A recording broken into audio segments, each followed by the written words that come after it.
Chapter 1197.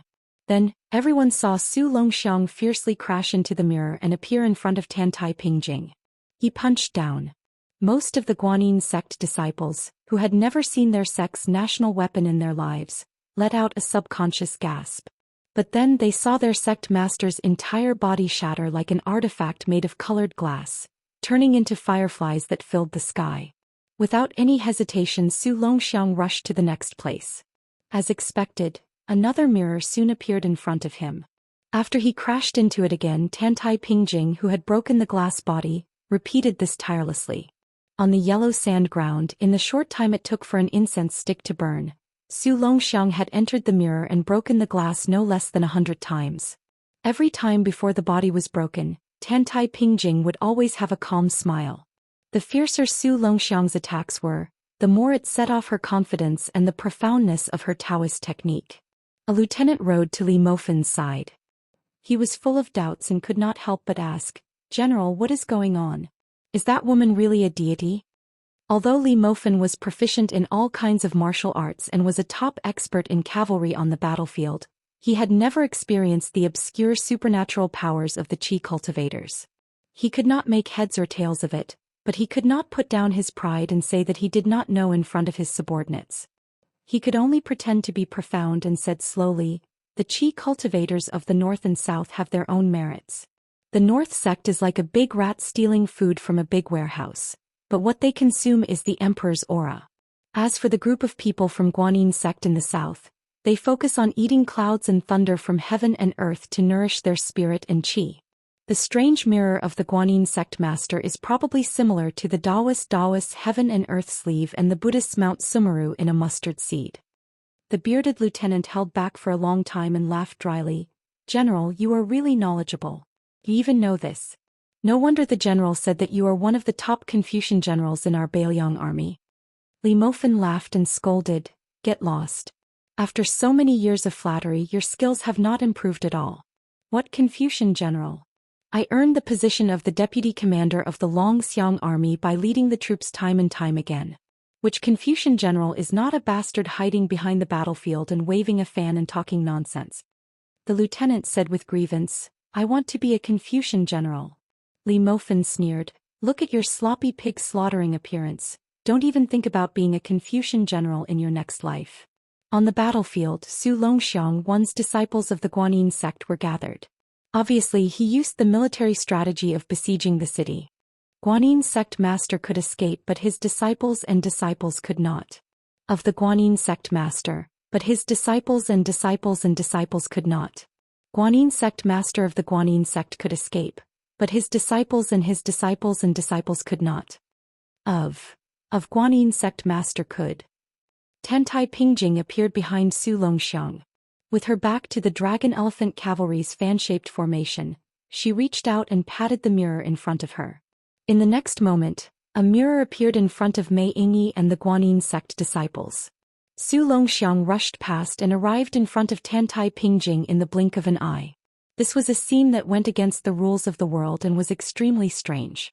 Zhou Xian's stubborn nature came up. He did not rush towards the woman who did not dare to face him head-on. He turned back and continued to run towards the Guanyin sect disciples. Instead, he ran even faster. For the first time, he changed direction. His speed was so fast that people could only see a blurry figure. Then, within a radius of 1,000 feet, Zhou Xian was everywhere. This scene was very similar to the method used by Wang Xinji in the battle with Useless Monk. In the world of martial arts, as long as one reached the peak, all paths led to the same destination. There was no escape from the two words, speed and accuracy. One was to take the initiative, the other was to have a clear target. Having both was equivalent to being in an invincible position and achieving victory. In the battle of swordsmanship in the world, no matter how big the differences between the two factions were, there was no objection to the two words of speed and accuracy. The peach blossom sword god Dong Tai was able to suppress all the swordsmen in the world before Li Chungang reappeared in Jianghu because his flying sword had the reputation of flowing fire in the heavens. As time went by, Zhou Xian still could not touch a corner of the clothes of Tantai Pingjing and the disciples of the Guanyin sect. Even Li Mofen was a little anxious, not to mention the group of officers and commandants who were as rough and unyielding as the sandstorm in the northwest. They were all eager to have a try. As soon as they heard the order, they would spur their horses to charge and kill everyone, regardless of whether they were immortals or chi trainers. At this moment, a black dot in the distance was approaching steadily. Gradually, people could see the figure clearly. He came alone and stood outside the Dragon Elephant Cavalry and the Guanyin sect. The three of them were like two horns to each other. But 1,000 Dragon Elephant Cavalry and more than 100 chi trainers, who had the absolute advantage in numbers, could not take away the slightest bit of the man's elegance and momentum. He stood there alone, completely overshadowing the limelight of the two. The Bailiang army, which had the best combat power in the world, had always only recognized two things. The Su, in General Su Zhao's name, and the means of subduing people by force. In fact, in the final analysis, it was the word force. Because the old Prince Liang Su Xiao was the king of Bailiang, who was the pillar of the country and had great military achievements. He won his position by killing half of the young men in the spring and autumn period. Then, after Su Xiao, another person from the Su family took over the vacancy left by the death of Ren Tuesday originally. Most people thought that this was a feat that even the gods could not do after Su Zhao's death. But that person did it. It was very simple. He killed Wang Xianji. At this moment, Su Fengyin was standing here.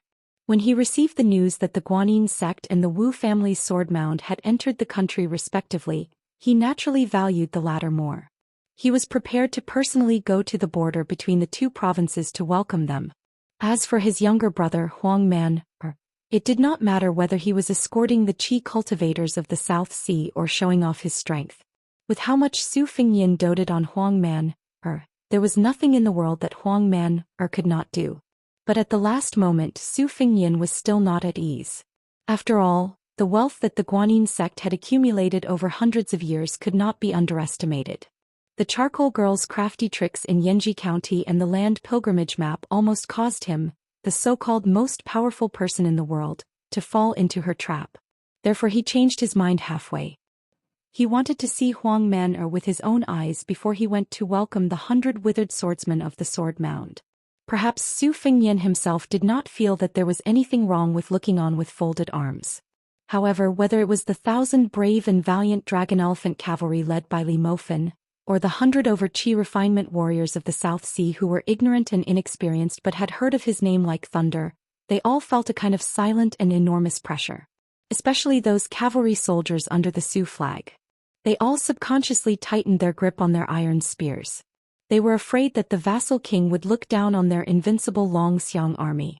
And to the Qi cultivators, that Wang Xianji of the martial emperor city was the biggest fish that escaped the net in the world. But no matter if it was the Qi cultivators of the south or the north, they could not do anything to him. Then with the death of the old monster Wang, this suffocating feeling that was enough to make people despair was imperceptibly transferred to the young vassal king. Who dared to face this person as an enemy? This person wasn't someone who could be challenged just because they had more people.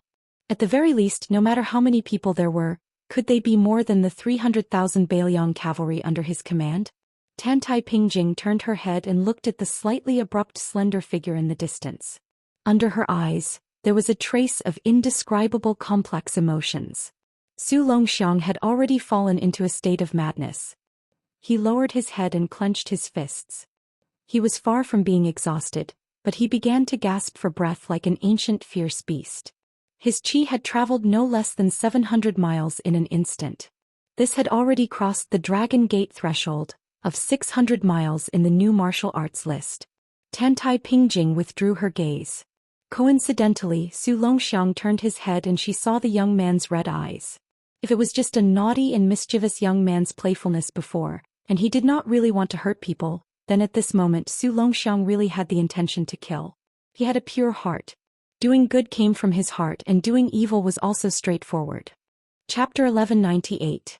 There was a saying in Tianluan's sage Zhang of Confucianism, that the way of heaven was constant.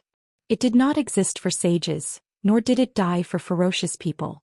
It meant that the way of heaven was unpredictable. Although man was the head of all spirits, he could not interfere with the eternal operation of the way of heaven. This undoubtedly brought great confusion to Qi trainers who carried out justice on behalf of heaven. They had to be careful every time they went fishing for fear that they would go in the opposite direction of the way of heaven. At that time, Qi trainers would have to bear the karma. This was also why Taoist immortals who cultivated themselves alone could often ascend to heaven, but great Qi trainers often could not die well, let alone become immortals. For example, at this time, it was difficult for Tantai Pingjing to judge whether Su Longxiang was good or bad, and whether she should detain his soul into the Moonwell. In fact, in the Moonwell Sky Mirror, in addition to those recognized evil leaders, there were many famous sages. However, Qi trainers often kept the latter a secret. The reason why gentlemen were often beheaded for 5 generations was that Qi trainers were often the executioners. What sages did might be good for the common people or benefit the country, but they did not necessarily follow the way of heaven. In history, there were so many earth-shaking reforms. The common people benefited, but those who carried out the reforms often ended miserably, and even might not be reincarnated after death. As the Confucianism said, although there were thousands of people, this majestic heroic spirit was passed down from generation to generation, but it was not necessarily a blessing for the individual. However, this was precisely the most valuable thing about those scholars who helped the world. The young lord standing in the distance sneered at scholars when he was a teenager. In Gangnam-do, he even dared to ask Liang Tongxi Sword Immortal, who was now Wang Chaodong, if he could sell some benevolence, righteousness and morality. The reason why he had changed his view of scholars over the years was that he could look further and higher after reaching a high position. He had more and more respect for scholars who really cared about the world and had no regrets. Because in the world, those who had a heart were often the ones who carried the burden and staggered forward to open the way for the future generations. Wang Xinji was like that in Jianghu, and so was Sun Ping in Zhongjulu. Huang Sanjia was even more so. This kind of people, even if they were enemies, could be killed but not hated. The founding of a prosperous dynasty was always made by warriors to open the way and scholars to build the road conscientiously. Only then could the common people walk on that road happily and comfortingly. Tantai Pingjing's eyes were still filled with pity as she looked at the butcher's second son in front of her.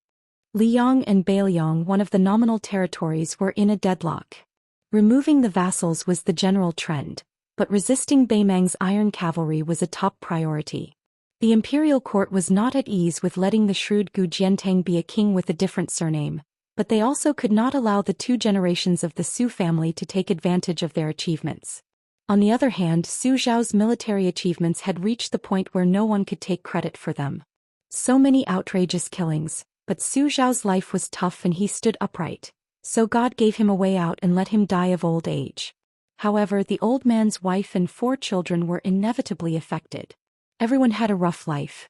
If Su Jihu was not the reincarnation of ancestor Lu Hongxixiang, he would have died of an illness long ago.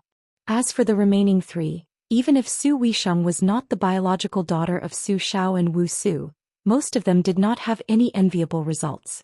Tantai Pingjing entered Beiliang because she vaguely saw traces of the one. She wanted to see with her own eyes how the young king of Beiliang turned the tide, how he changed the fate of the siblings and even blessed their descendants. This kind of action was even more difficult than slaughtering the flood dragon with human strength. Tantai Pingjing sighed softly. Su Longxiang had also finished accumulating power. With him as the center, the surrounding sand and stones were blown away. If it were ordinary people, they would only see the momentum of the second son of the butcher. But in the eyes of Tantai Pingjing, who had hundreds of years of experience, it was the appearance of a python that almost became a dragon. It was born irritable and barbaric. When Tantai Pingjing was in the prime of her life, she inadvertently bestowed the title of a white snake. Bestowing the title was a relatively obscure Taoist term. It was 1 level lower than the legendary celestial being God. Ordinary people might not know what the emperor's words were. The emperor's words contained the heaven's constitution and the prophecy of the Taoist immortal, but most of them had heard that monks didn't lie. They were used to nagging children after they said something wrong and let the children spit a few times to show that they took back their rude words. This was why the words created by the sages made ghosts and gods cry. After the words were spoken, it was also unpredictable and mysterious. Tantai Pingjing did not think much at that time. She just felt close to the white snake with a tail of more than 100 feet. She prayed for the white snake to become a dragon. The huge white snake, as thick as a water tank, actually shed tears like a human. Then it instantly shed its snake skin for the 8th time without stagnation or any pain. Her head had a flood dragon horn. Tantai Pingjing, who was just an ordinary Qi cultivator, just casually bestowed the white snake with a casual title, which made the white snake become a dragon in one step. After the white flood dragon jumped into the river, it stretched out its tongue and wiped Tantai Pingjing's arm. Then it reluctantly jumped into the river in the surging wind and clouds. Her master heard the news and came over. He didn't know whether to laugh or cry. He only sighed that fools had fools' luck. Later, Tantai Pingjing knew that the spiritual creatures in the world, especially the big snake, even the Taoist master of Dragon Tiger Mountain, who was the feather-robed Taoist master, only dared to proceed step by step and bestowed the title of Flood Dragon. He dared not to overestimate himself and mention the body of a real dragon. Tantai Pingjing's action was tantamount to tying the merits of several generations to the white snake. The two were closely related. If the white snake finally became a dragon and ascended, she could get a great opportunity through reincarnation. But if the white snake failed, then Tantai Pingjing would share the trials and tribulations with it and would never be reincarnated. Even all the people close to her would be stained with evil karma. Fortunately, Tantai Pingjing's master was very optimistic about the white snake. Otherwise, once they had an evil relationship, no matter how much he valued Tantai Pingjing, he would expel this disciple from the sect to avoid a monstrous disaster that would bring disaster to the sect. Fortunately, Tantai Pingjing's master was very optimistic about the white snake. Otherwise, once they had an evil relationship, no matter how much he valued Tantai Pingjing, he would expel this disciple from the sect in order to avoid a monstrous disaster that would bring disaster to the sect. Fortunately, Tantai Pingjing's master was very optimistic about the white snake. Otherwise, once they had an evil relationship, no matter how much he valued Tantai Pingjing, he would expel this disciple from the sect to avoid a monstrous disaster. After that, perhaps only the young leader of Wudong, Li Yufu, would have such a good opportunity. At that time, a carp jumped out of the river into his arms on the bank of Guangling River, and this Taoist sat down holding the carp. "I'm Li Yufu, you and I are fated. If everything in the world can really cultivate, you and I work together to cultivate the great Tao. I only hope to see you again in a few hundred years." However, the world only knew that the Wudong leader suppressed the evil dragon of Earth Lung Mountain, and did not know such a secret. Facing the aggressive Su Longxiang, Tantai Pingjing somehow showed a trace of absent-mindedness for the first time. Even the young disciples of Guanyin sect, who were 2 or 3 generations younger than her, noticed it. This tall woman, who had already reached the realm of returning to her original state but deliberately kept her appearance in her 30s, suddenly felt a little sad. She thought of her master, the man who was always difficult to look up to. When they stood together in the past, she was always taller than her master. When her master wanted to talk to her, he had to raise his head. Every time at that time, her master, who was omniscient and omnipotent in her impression, would feel a little helpless. Before her master disappeared without a trace and left her, he had a catchphrase, "You silly big guy." Back then, after her master had passed away, she had deduced from a few words from an elderly elder that her master was probably a lucky person who had seen through the mysteries of heaven several times. When luck was up, he would live, and when luck was down, he would leave. However, Tantai Pingjing did not deliberately guess which secret figure in history he was, let alone dare to deduce. This was also a taboo for venerables.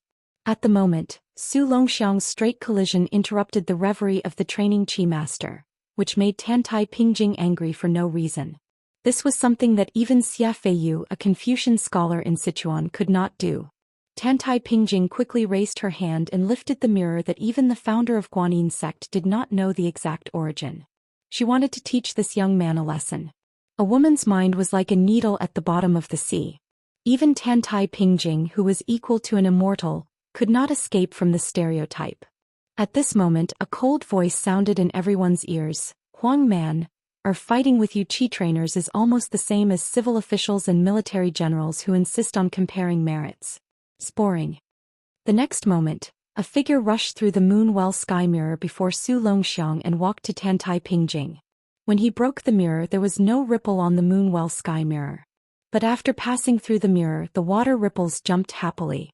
It was like an old object meeting an old owner. The mirror was not like a mirror, but like the broken moon in the well. Su Fengyan came to the front of the unusually tall Guanyin sect master. He had to raise his head slightly to look at her at the same level. He smiled politely and then turned to Huang Man. He rubbed his head. The young man, who was still manic and restless, immediately calmed down. Tantai Pingjing looked at the back of the young man, her lips trembling slightly. She said the two words, but they were silent. Chapter 1199.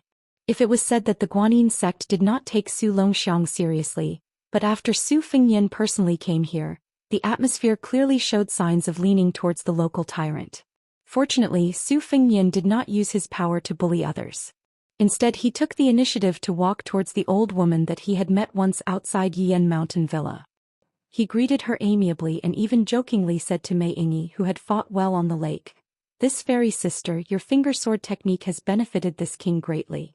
Later on, when he fought with others, he secretly learned it and put it to great use. "I hope fairy sister does not mind." Mei Yingyi lived up to her manly name. Facing this powerful vassal king who had stirred up the Jianghu in the imperial court, she did not have stage fright. However, her smooth and creamy cheeks still had the redness of a beautiful woman. Her voice was soft but not seductive. She jokingly said, "It is Mei Yingyi's honor to be able to enter the king's discerning eyes with my insignificant skill. However, I have a bold request. That is, if the king has the opportunity to fight with others in the future before you use the upper finger sword technique, you must first say that this is the unique skill of Mei Yingyi of the Guanyin sect of the South Sea." Su Fengyan could not help but laugh. This is possible.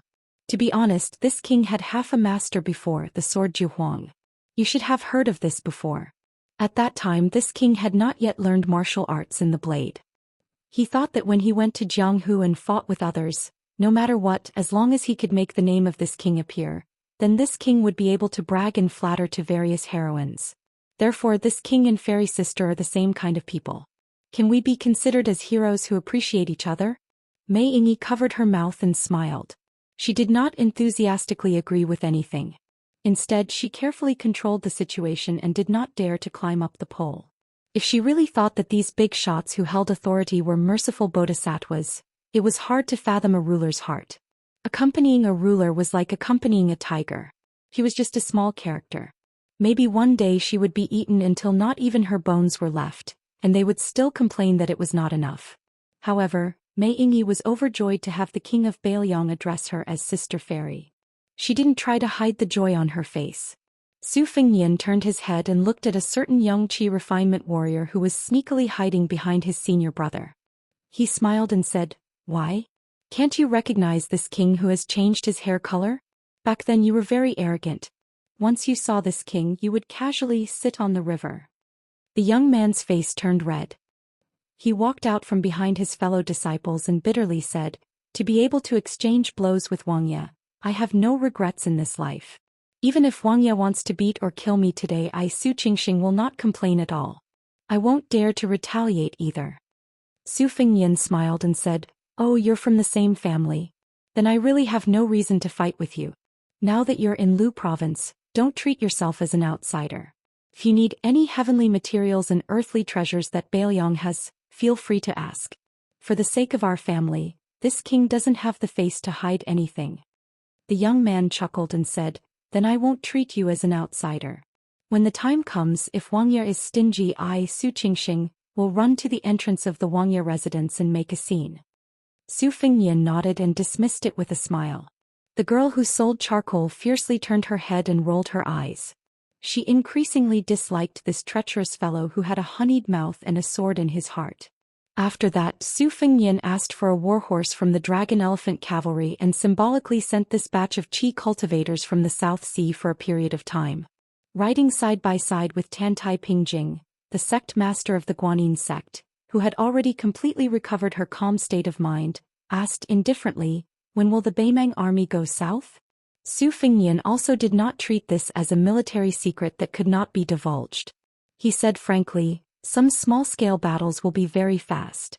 At the beginning of the year, they were stunned by my younger brother's 10,000 Dragon Elephant Cavalry. The new king of the South Yard, Dongzhua, and the Empress of Beimang should not be able to swallow this grievance. Even if they can, in order to appease the army, they urgently need a hearty victory to make a good start and get a good omen. However, as for which border of the three provinces in cool and flowing, Beimang is also not sure. They can only cope with all changes by remaining unchanged.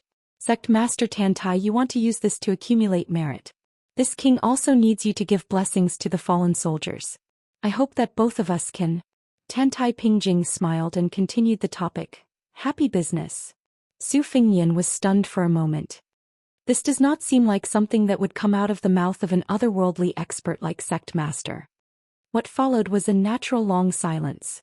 Their identities and ages were as different as heaven and earth. It was really difficult to find a topic to exchange pleasantries. Before leaving, Tantai Pingjing finally said something irrelevant. My late master once set foot in the Jianghu of the Central Plains twice. The first time was to go to the demon-slaying platform of Dragon Tiger Mountain to discuss Taoism with Immortal Qi. The second time was to find the whereabouts of a white flood dragon. My late master once left behind a will. That white flood dragon was different from the common river boas. It did not follow the river into the sea but swam upstream. My late master only calculated that the white flood dragon swam to the gate of hell and then disappeared. Su Fingyan sat high on the horse without holding the reins. He folded his hands in his sleeves and said with a smile, Sect Master Tene, are you guessing that the white flood dragon sneaked all the way to Bailiang? This king casually asked. The common people worshipped the flood dragon as deities. But you Qi cultivators, especially Sect Master who has achieved the Tao, can hunt and kill the flood dragon. Why do you care about the whereabouts of a river flood dragon that has not yet turned into a dragon? Could it be that there is a reason behind this? If it does not involve the private affairs of the Guanyin sect, can you tell me something? Tantai Pingjing shook her head and said in a stiff tone, This has nothing to do with the situation in Bailiang. I have no comment. Su Fingyan did not force her nor was he interested in getting to the bottom of the matter. He just smiled and did not take it to heart. The 1,000 Dragon Elephant Cavalry under the direct command of Li Mo Fan did not continue to escort. Su Fingyan returned the warhorse to the ordinary cavalryman and sat behind his younger brother Su Longxiang who was his coachman. Obviously his fellow soldiers were very envious of the guy whose warhorse was sat on by the young lord. The horseman also regarded it as a great honor and had a complacent look on his face. After the bearded lieutenant approached, he patted the horseman's head and scolded with a smile. Motherfucker, you brat, don't be so sentimental and ask me for your military merit in the future. Although the cavalryman was not very old, he was a veteran of the Xiang army. Last time he had cut off the head of a northern barbarian. At that time he only used it as the head of an ordinary Beimang cavalryman to calculate his military merit. Later on, from the news that spread from Beimang's southern court, he found out that the fellow was a member of the royal family with the surname of Yelu. Although he was only a branch of Yelu and could not be considered the purest descendant of the royal family, according to Bailiang's military law he should at least be a lieutenant. This brave soldier was not convinced and ran to the bearded lieutenant every 2 to 3 days to ask for his military merit. In fact, everyone knew that being a lieutenant was secondary. The main reason was to take the opportunity to squeeze the wine out of the lieutenant who loved wine like his life. This time, when the prince wanted to borrow a horse, the lieutenant had a bright idea and gave this opportunity to that brat. He thought that he should let go of the few remaining jars of wine, right? Unexpectedly, the cavalryman glared at him and said, Lieutenant, let me say this first. This is a different matter. If you dare to go back on your word, do you believe that this subordinate will not report this matter to the prince? Report this matter to the prince? None of the soldiers around the cavalryman felt that there was anything wrong with his words. In our Bailiang, the king of Bailiang was the rightful emperor. He only lacked a dragon robe and a dragon throne. It was just that our prince did not care for those two things. The bearded lieutenant gritted his teeth and said, F***K, don't talk nonsense with this old man. Today I'll make things clear to you, brat. When we go back I'll give you an entire jar of wine. How about it?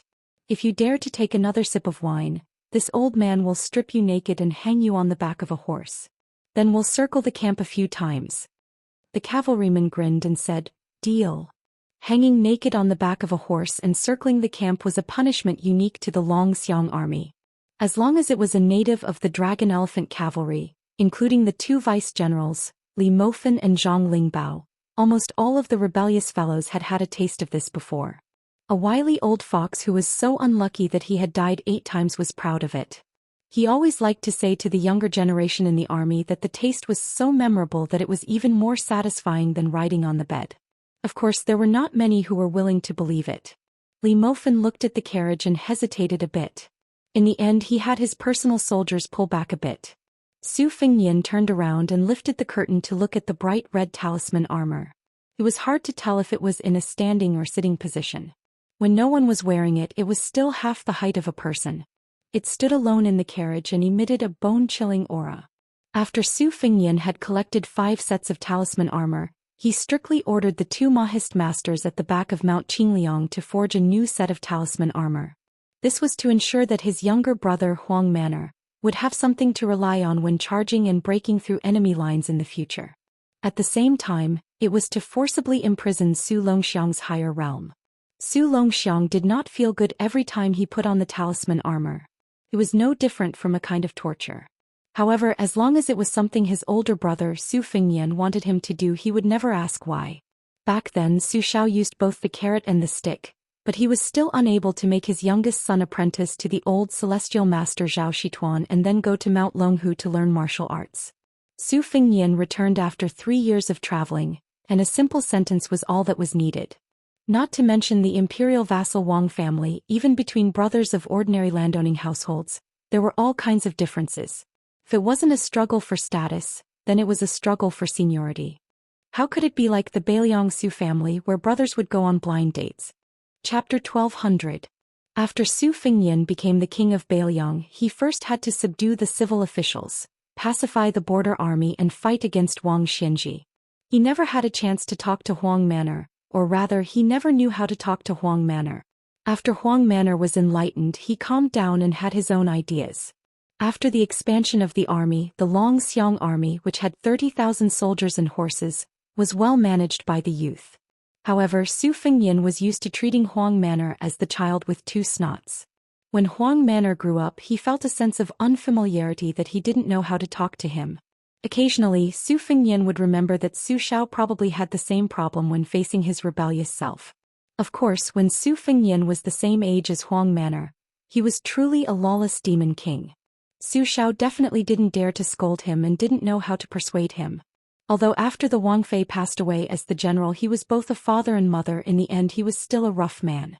Leading troops to war and governing the army didn't make sense, so he just fought until they were convinced. However, when it came to the eldest son, how could he be so carefree? Su Fengnian looked at the yellow sand that was even more barren than Liangzhou. He smiled and asked softly, "Huang Manor, did you miss your father?" With his back to his brother, Su Longxiang nodded vigorously.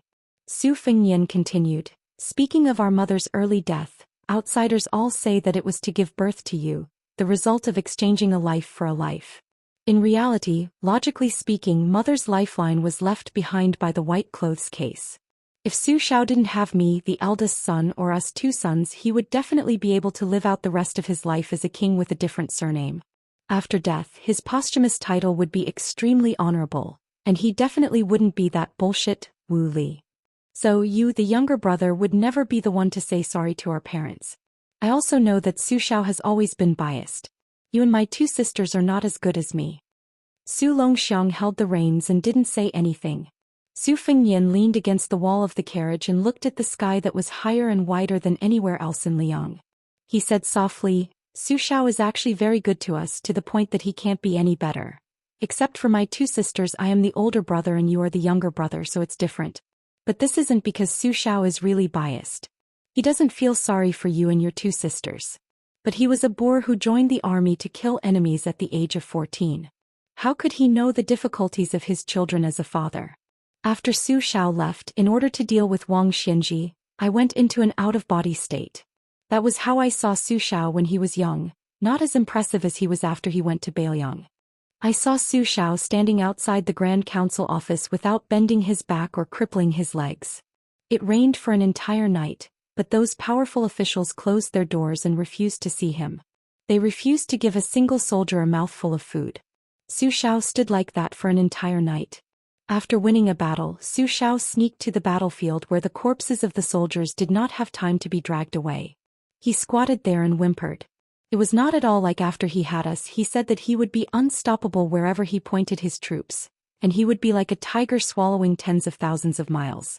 I also saw Su Xiao's downfall after he became a general. He had to share hard buns with Master Zhao Chongling and the others. Su Fengnian smiled and looked up at the clean sky with narrowed eyes. To be honest, our father can only be less tired when he's gone. If it weren't for the fact that he's worried about us, he would have gone down to accompany Mother long ago.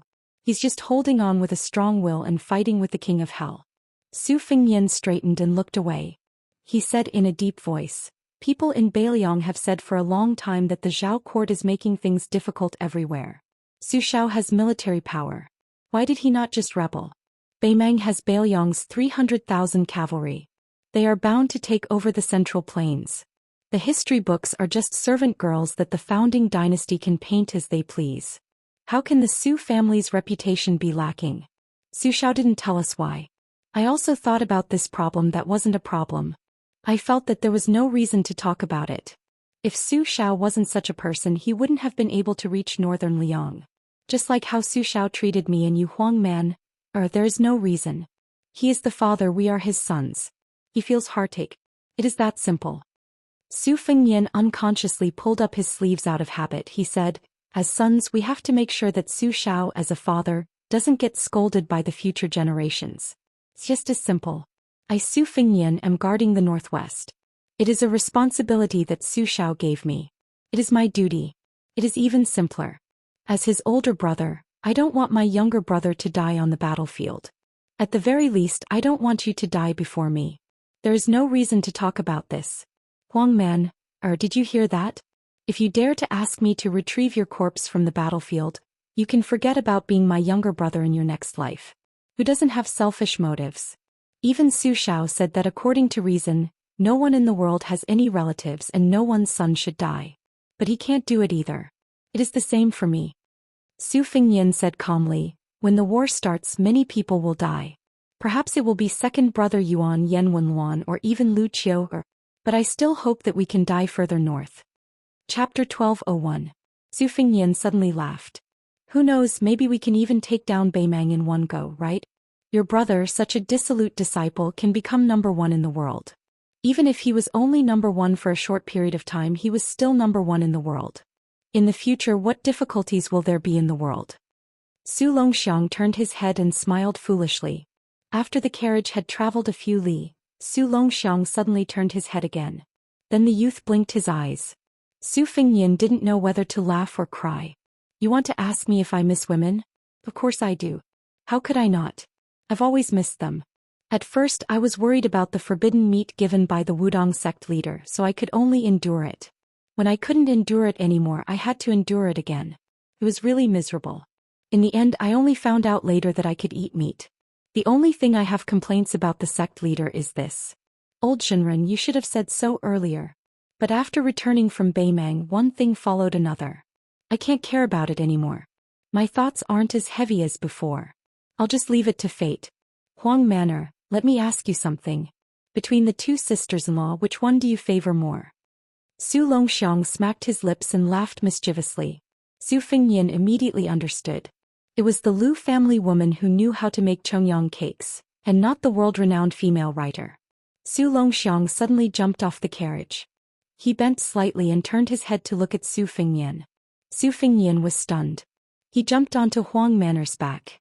Su Longxiang shouted, "Fly!" just like when he was a child. He carried his brother and ran wildly. This made Li Mo fans 1,000 dragon elephant cavalry dumbstruck.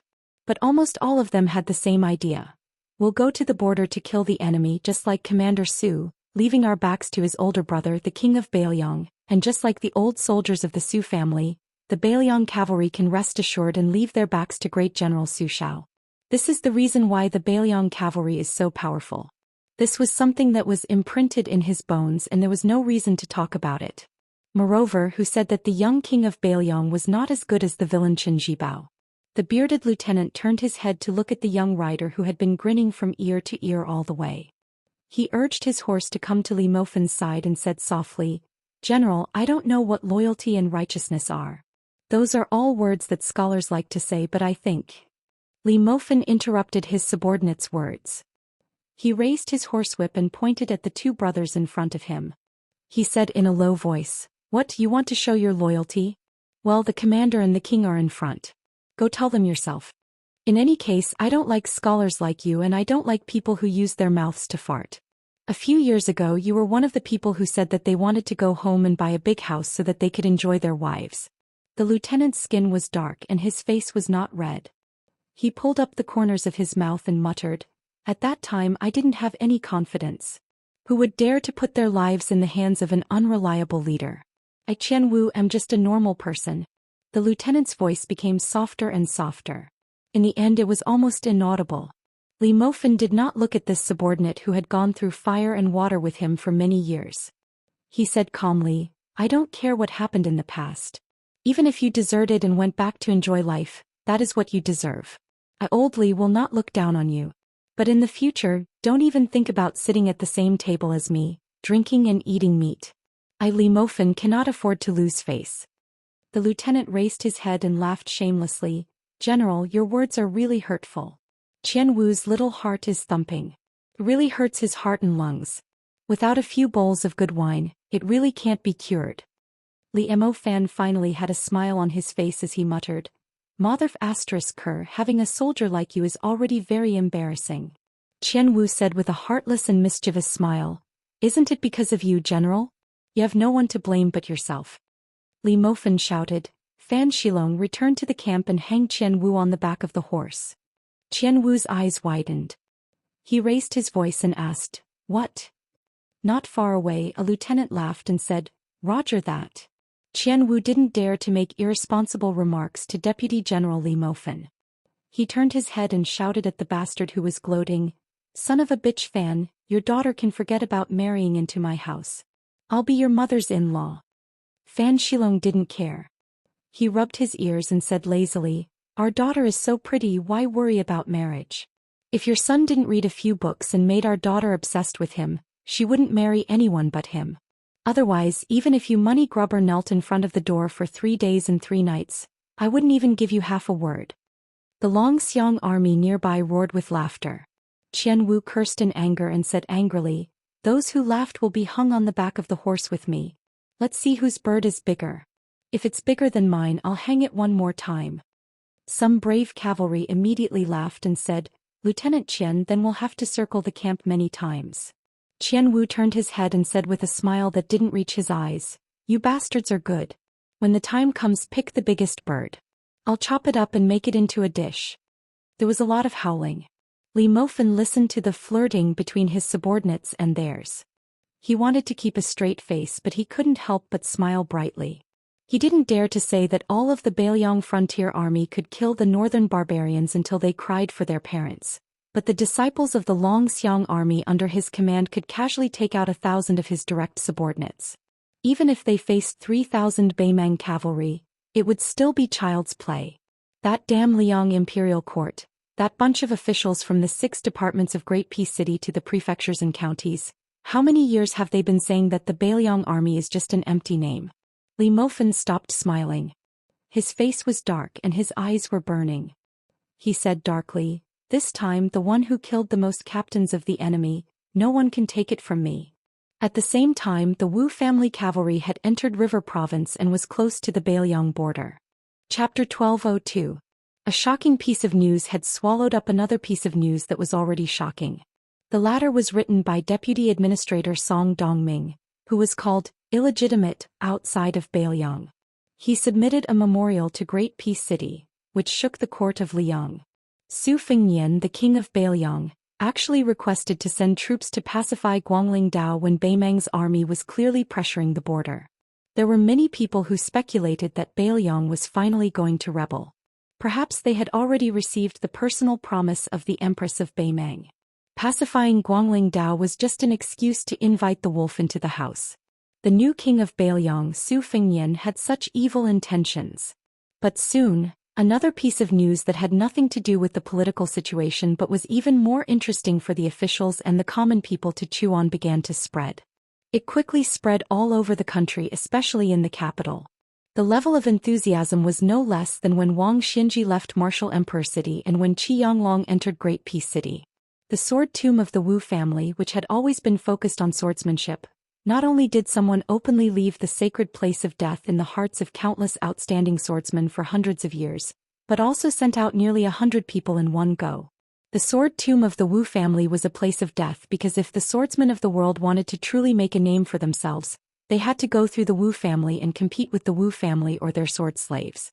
Only those who could walk out of the sword tomb with a famous sword from the sword tomb could be considered accomplished in swordsmanship. Even the previous leader of the Dongyue sword pool, Song Yanqing, lost to Wang Xinji in his youth and caused the reputation of the Dongyue sword pool to plummet. The real opportunity for the Dongyue sword pool to return to the pinnacle of the martial arts world was when Song Yanqing went to the sword tomb in his prime and returned safely. Even if he did not pull out a famous sword from the sword tomb, he still helped the Dongyue sword pool rise again. Although there were people close to the sword pool who often said that Song Yanqing's return meant that his swordsmanship was better than the Wu family's, most people only treated it as a joke. Song Yanqing had never said such words in the latter half of his life. The Wu family had been famous for 800 years and could be traced back to the Great Qin dynasty. After that, there were several great dynasties that sought to dominate the Central Plains. For example, the number one swordsman from 600 years ago was the Wu family's sword crown, Wu Chong, who had dominated the martial arts world at the age of 31. The number one swordsman at the founding of the Great Feng dynasty was still the leader of the Wu family, Wu He. It was rumored that on his deathbed he laughed and said, "I've waited for 60 years, but there is still no sword in the world." It was enough to show his pride and confidence. Therefore, no one in the martial arts world could deny the fact that no matter how many swordsmen there were in the world, there were only two sword forests. One was the Wu family and the other was for all swordsmen outside of the Wu family. There were sword geniuses who were famous in every generation of the martial arts world. Every 100 years, there would be countless new talents of the martial arts world and experts who believed that their swordsmanship was unparalleled in the martial arts world who would go to the Wu family to prove themselves.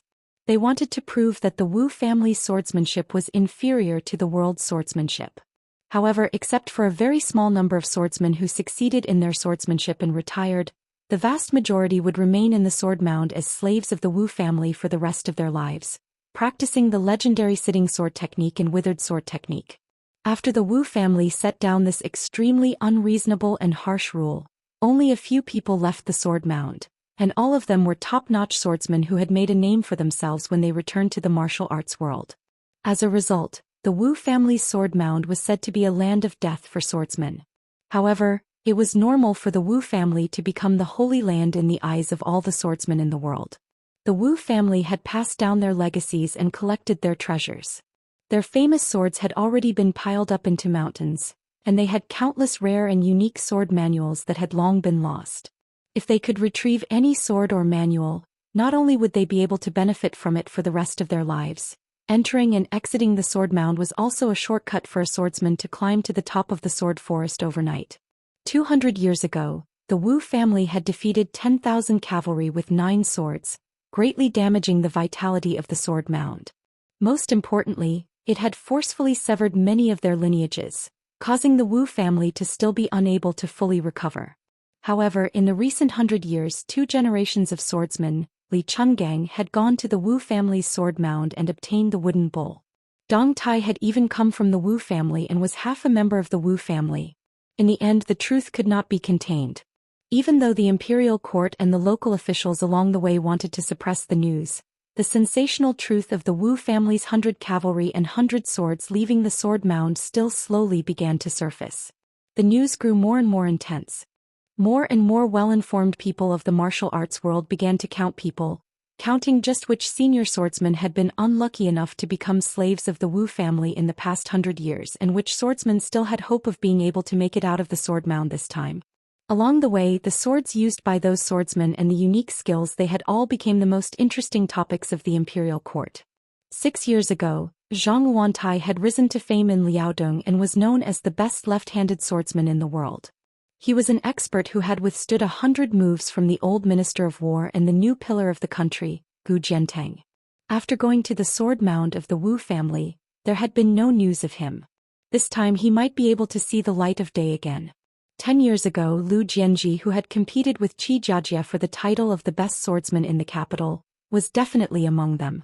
18 years ago, the famous young master of the apricot sword furnace in Gangnam-do, Yu Zhuwu, was also an important person who had gone to the sword mound to ask for swords but had disappeared without a trace.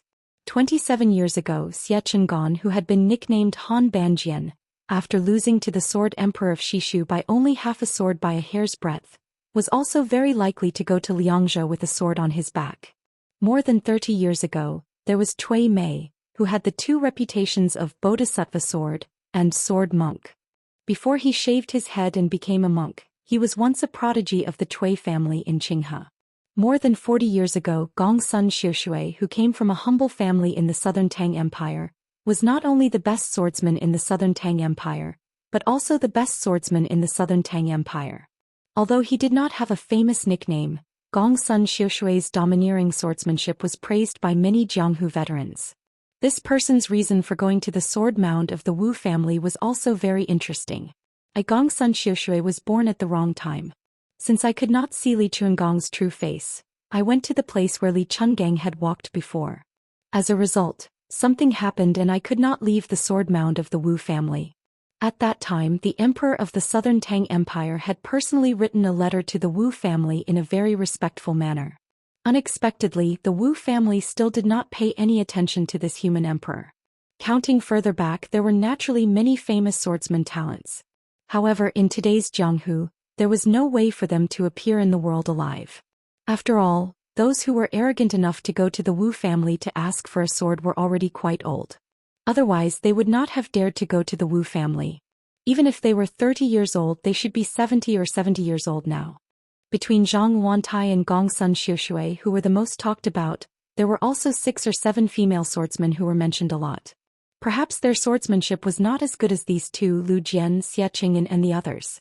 However, before these female swordsmen entered the Wu family, which was as deep as the ocean, they were all favored in Jianghu.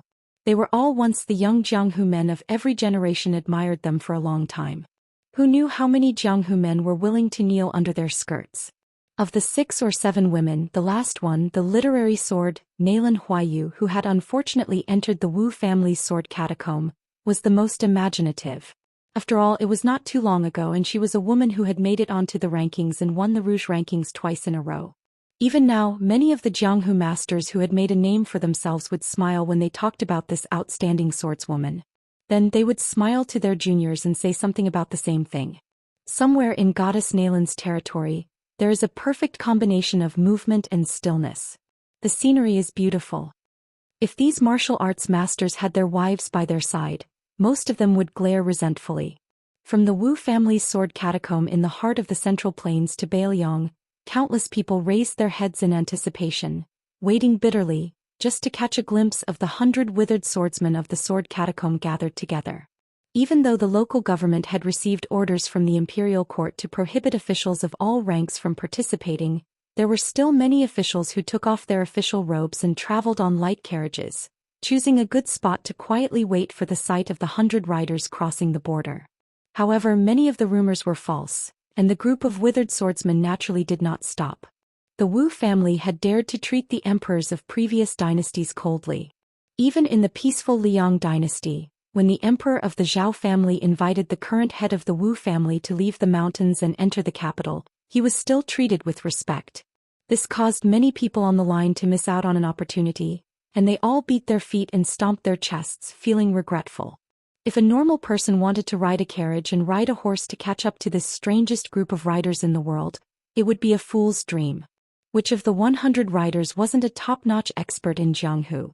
Even if a Jianghu expert could barely keep up, he would only dare to watch from afar, not dare to get close to disturb them. This was also the most breathtaking event in Jianghu. As long as one was in Jianghu, no matter if they were a true expert in their own province or someone who could beat someone with a brick and say they were a true Jianghu hero, everyone rushed like a flock of ducks. This was especially true for the young men and women who were new to the world. Those who had money would naturally spend a fortune to buy a famous steed with outstanding speed, or spend a large amount of money in exchange for accurate information, just to catch a glimpse of the withered swordsman. Those who were shy of money could only settle for the second best, and try their best to follow behind the backs of the Jianghu celebrities. However, there were indeed many lucky people who were fortunate enough to see this scene, and it would be unforgettable for the rest of their lives. Yunxia town on the border of Beiliang's Yuzhou was very lively. Many markets had opened at the last minute, and there was no place to sit in the restaurants and tea houses. The inns were even more packed. Many guests had racked their brains to come from Liangzhou and Lingzhou to join in on the fun, because there was exciting news from the neighboring Hezhou that the Wu family swordsmen were about to enter the border. As for which province or county and who would be lucky enough to encounter them, everyone would have to depend on their own luck. Chapter 1203. In an unknown inn in Xianxia town, there was a young man and woman who looked like a master and servant. The man's appearance could be considered decent, but he didn't look like a child of a rich family. Otherwise, the servant girl wouldn't be blind with her eyes closed. She also didn't have any good looks, but she carried a sword on her back. It was probably a piece of junk that was casually made by a shoddy blacksmith and wasn't worth much money. The inn, from the shopkeeper to the waiters, didn't even look at them. They were all busy staring at those rich young masters and young ladies. These people with a bit of power and influence were the only ones who could afford to spend money. If it weren't for the group of old men from the Wu family's sword tomb, who would be willing to stay in this inn that didn't have anything to show. If it weren't for the young man's persuasion, the shopkeeper would have already kicked the master and servant out of the inn after paying the deposit. There were only a dozen or so rooms in the inn. Including the side rooms that were hurriedly cleaned up, there were less than 20 rooms. It was a matter of who would stay in the inn. The shopkeeper was kind, and in the end he endured the heartache and didn't kick the two poor fellows out of the inn. However, he wasn't willing to look at them. Every time he looked at them, it was like watching a few taels of silver slip away from his hands. It was too infuriating. Today, the young master and servant pair had already occupied the table by the window on the first floor of the inn. To put it bluntly, they were trash that occupied the toilet but didn't want to take a dump. They also didn't order any wine and only ordered hot tea that cost the least. The waiter's face was cold as he slammed the plate of food that came with the tea onto the table. His voice was not soft as he muttered to himself, "Tea, it's tea every day. Our inn's guests who drink tea every day and don't drink wine are really unique." The young man in green robes pretended to be stupid and laughed. The servant girl with the broken sword on her back was probably blind and deaf. In any case, she was indifferent to anything that was said. After the waiter walked far away and went to a table of rich guests to serve them as if they were his ancestors, the young outsider curled his lips. After seeing so many people, I feel that when bushing is the most suitable. Sigh, I really don't understand this world. The woman sitting quietly across from him didn't say a word. If a woman with outstanding beauty was so demure, she could be seen as a lotus flower by men. Unfortunately, her appearance was ordinary, and in the eyes of others she could only be seen as rigid and boring. The young man who shared the same table with her did not seem to find the woman in front of him boring. He said to himself, "Cui Hua, after we left home we walked from the north to the south and then from the southeast to the northwest. We have walked for more than 10,000 miles, but I have been eating that jar of pickled vegetables that you pickled every day. I really want to change my taste a little bit. Really, I just have that little thought." The woman with the vulgar name suggested in all seriousness, "How about we make some pickled cabbage and pepper?" The young man said bitterly, "Isn't that still pickled cabbage? But I can't eat spicy food." The woman thought carefully for a moment and asked, "Stewed meat with pickled vegetables?" The young man swallowed his saliva and said awkwardly, "It's good, but we can't afford meat." The woman gave a faint, "Oh," and didn't say anything else. This wasn't a problem that she wanted to think about, so she didn't think about it. He had always been like this. The young man didn't continue to dwell on this problem. It was a habit that had become second nature. In fact, he didn't get tired of eating pickled vegetables. It was just that she didn't like to talk. He just wanted to find an excuse for her to talk to him. Wu Luding felt that he would never get tired of eating pickled vegetables in his life. From the first day he saw her and ate her pickled vegetables, he never doubted this. After all, the pickled vegetables she pickled at that time weren't bad, but they were really hard to swallow. But after that, day after day, year after year, for more than 10 years, her culinary skills became better and better, and she became more and more skilled. In the eyes of Wu Luding, the current sword crown of the Wu family's sword tomb, there was nothing in the world that made him happier than this. Practicing the sword and being determined to become the best swordsman in the world was something that his family and parents wanted him to do. Since it was a responsibility that he had to bear, he didn't avoid it and worked very hard. But he liked to eat pickled vegetables, and that was his choice. These two things were not important or important. Sipping tea, Wu Luding asked, "Cui Hua, can we really meet our family's uncles and aunts here?" Cui Hua gently nodded. Wu Luding counted on his fingers and said to himself, Brother Zhang always likes to brag. This time when we see him we must stay far away from him. Otherwise when he starts to nag his spittle will fly everywhere. Uncle Yu always wants to steal the second half of the Dark North sword art from me. We don't pay attention to him so as to avoid him completely going crazy. Aunt Nailin always liked to put her chest on my head when I was young. She also lied to me that it was because she was tired from walking. She was really heavy. Before we left home she told me to look for a wife based on her appearance. Although I didn't have this idea, the two of us have walked for so long, and we really haven't met many who are better looking than Aunt Nailin. Of course there are a few who have the same weight as her chest, but their figures are worlds apart from her. Cui Hua glanced at Wu Luding. There's sword energy. It's over, I probably won't be able to eat pickled vegetables for half a month. Wu Luding coughed and quickly changed the topic. There's also that Uncle Xia and Baldy Cui. They're not decent people either. One wants to recognize you as his daughter, and the other clearly doesn't like to eat pickled vegetables. Every time they find a way to steal a few jars from you. Cui Hua, let's stay away from them. Wu Luding counted them one by one. When it comes to our neighbors Zhou Xian and Xianxia I get angry.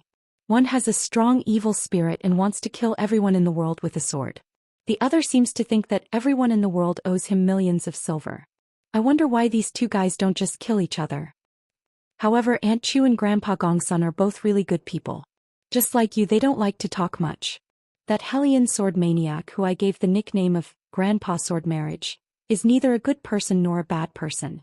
I once asked the old ancestor about his origin, but the old ancestor didn't say. However, he should be a master who is hard to find in our family. The old ancestor's swordsmanship is only slightly better than him. As for talking about swordsmanship, the old ancestor is inferior to him. Anyway, my grandmother once said that the old man's understanding of swordsmanship, although I don't really understand it, should be able to surpass the current generation by 100 years. As for that demon with the surname Zhu, if it wasn't for his powerful swordsmanship, I wouldn't be willing to talk about him. I really don't know how such a treacherous person who is only in his early 40s could cultivate such a profound swordsmanship. It can make the old ancestor hate him but have to praise his swordsmanship. Wu Luding chattered and talked to himself. He quickly finished a pot of tea and shouted for the waiter to add hot water to the teapot. The waiter heard him but pretended not to hear. He leaned against the pillar and slacked off.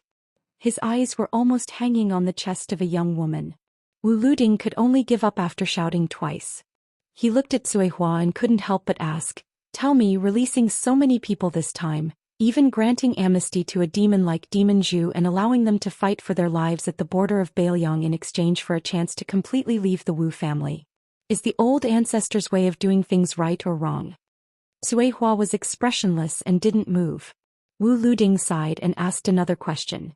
Cui Hua, do you think these 100 or so swordsmen together can compare to the strength of the 9 old ancestors of the Wu family 200 years ago? Cui Hua finally opened her mouth to speak. 1 sword plus 1 sword doesn't equal the power of 2 swords. It's already amazing to have 1.5 swords. The 9 swords of the Wu family ancestors who rushed to Beimang at the great cost of having half of the people fall into certain death before the battle even started. Only then did they construct the sword formation recorded in an unknown ancient record. Its power was unparalleled. Even if the current world is led by the peach blossom sword god Dong Tai, Wang Xinji's eldest disciple Gru Mu Tai, and cities Qi Jiaj, Tangxi's sword Saint Lu Baijie, and Longhu Mountains Qi Xianxia, it's a total of 9 people. Even if their realms are much higher than the 9 ancestors of the Wu family, in terms of killing power against tens of thousands of cavalry, they may not be much higher. Chapter 1204. Wu Luding actually didn't take it to heart, but he was pleasantly surprised to hear Cui Hua say this in one breath. Cui Hua had obviously seen through his thoughts, and very quickly went back to her silent meditation. Wu Luding sighed and rubbed the stubble on his chin with the palm of his hand. Don't talk about the number 1 swordsman in the world, I'm afraid I can't even be considered in the top 5 right now.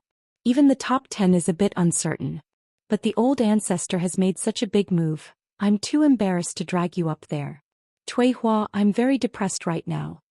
The last sentence was something that Wen Bushing, who shamelessly freeloaded on food and drinks in the small house in Great Peace City, often said often. In fact, Wu Luding missed the word crotch. But after Wu Luding followed suit, he couldn't eat pickled vegetables for 2 to 3 months. From then on, he only dared to say, now and not crotch. Cui Hua didn't want to talk, and Wu Luding also felt indescribably sad. For a moment he, the sword crown of the Wu family without a sword, and the female sword attendant who was carrying the Su of Zhou on the other side of the table both became silent. There were about 10 tables on the first floor, and they were all dressed in bright clothes and looked very rich.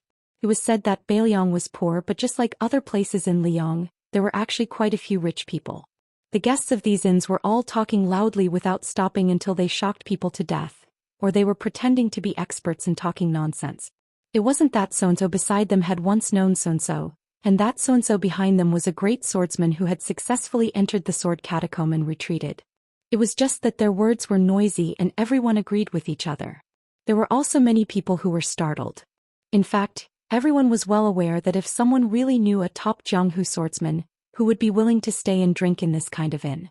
Even more so, no one would have thought that not far away, there was the sword crown of the Wu family, whose name had already shaken the north and south of the river, as well as the female sword attendant, who carried the second most famous sword in the world on her back and understood Li Chuangong's two-sleeve green snake.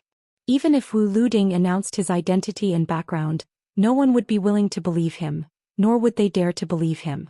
In the eyes of everyone present, if you were really Wu Luding, you wouldn't have the face to come out and mingle in Jianghu without more than a dozen experts to serve you tea, give you water, massage your shoulders and massage your back. How could you even boast that you were the one and only sword crown in the world? Therefore it must be fake. About 2 hours later, the entire Xianxia town was in an uproar. The 100 cavalry from the Wu family's sword tomb really passed by here. Cui Hua stood up and reached out to her back, gently pressing down on the Su of Zhou ancient sword. Originally, the Wu family cavalry was going to circle around the city according to the rules, but under the leadership of a leader surnamed Wu, they changed their minds at the last moment and made an exception to pass through the city. 100 riders entered the streets of Xianxia town. Only the sound of hooves could be heard. There was no noise at all. Every one of them had the same haggard look on their faces. The oldest had a head full of snow, and the youngest was a man and woman in their 40s. Everyone had a sword on their back, but only one sword. Without exception, no one had a sword on their back, nor did they have a sword sheath to hide it. If you break into my Wu family, your skills are not as good as mine, and you will be my Wu family's sword slave for the rest of your life. This was the rule set by Wu Tsong, who became the strongest person in the world at the age of 31. The Wu family's rule for hundreds of years had become the rule of all swordsmen in the world. In the shops on both sides of the main street of Xianxia town, no one dared to walk on the street. They only dared to stick their heads out of the windows and doors. Their eyes were full of surprise and awe, and almost everyone's forehead and palms were sweaty. The shop assistant didn't even have the time to look at the rich girl's full breasts and graceful figure. He didn't have the ability or status to squeeze to the door, so he could only move a chair inside the door and stand on it to watch. But this wasn't the most exaggerated.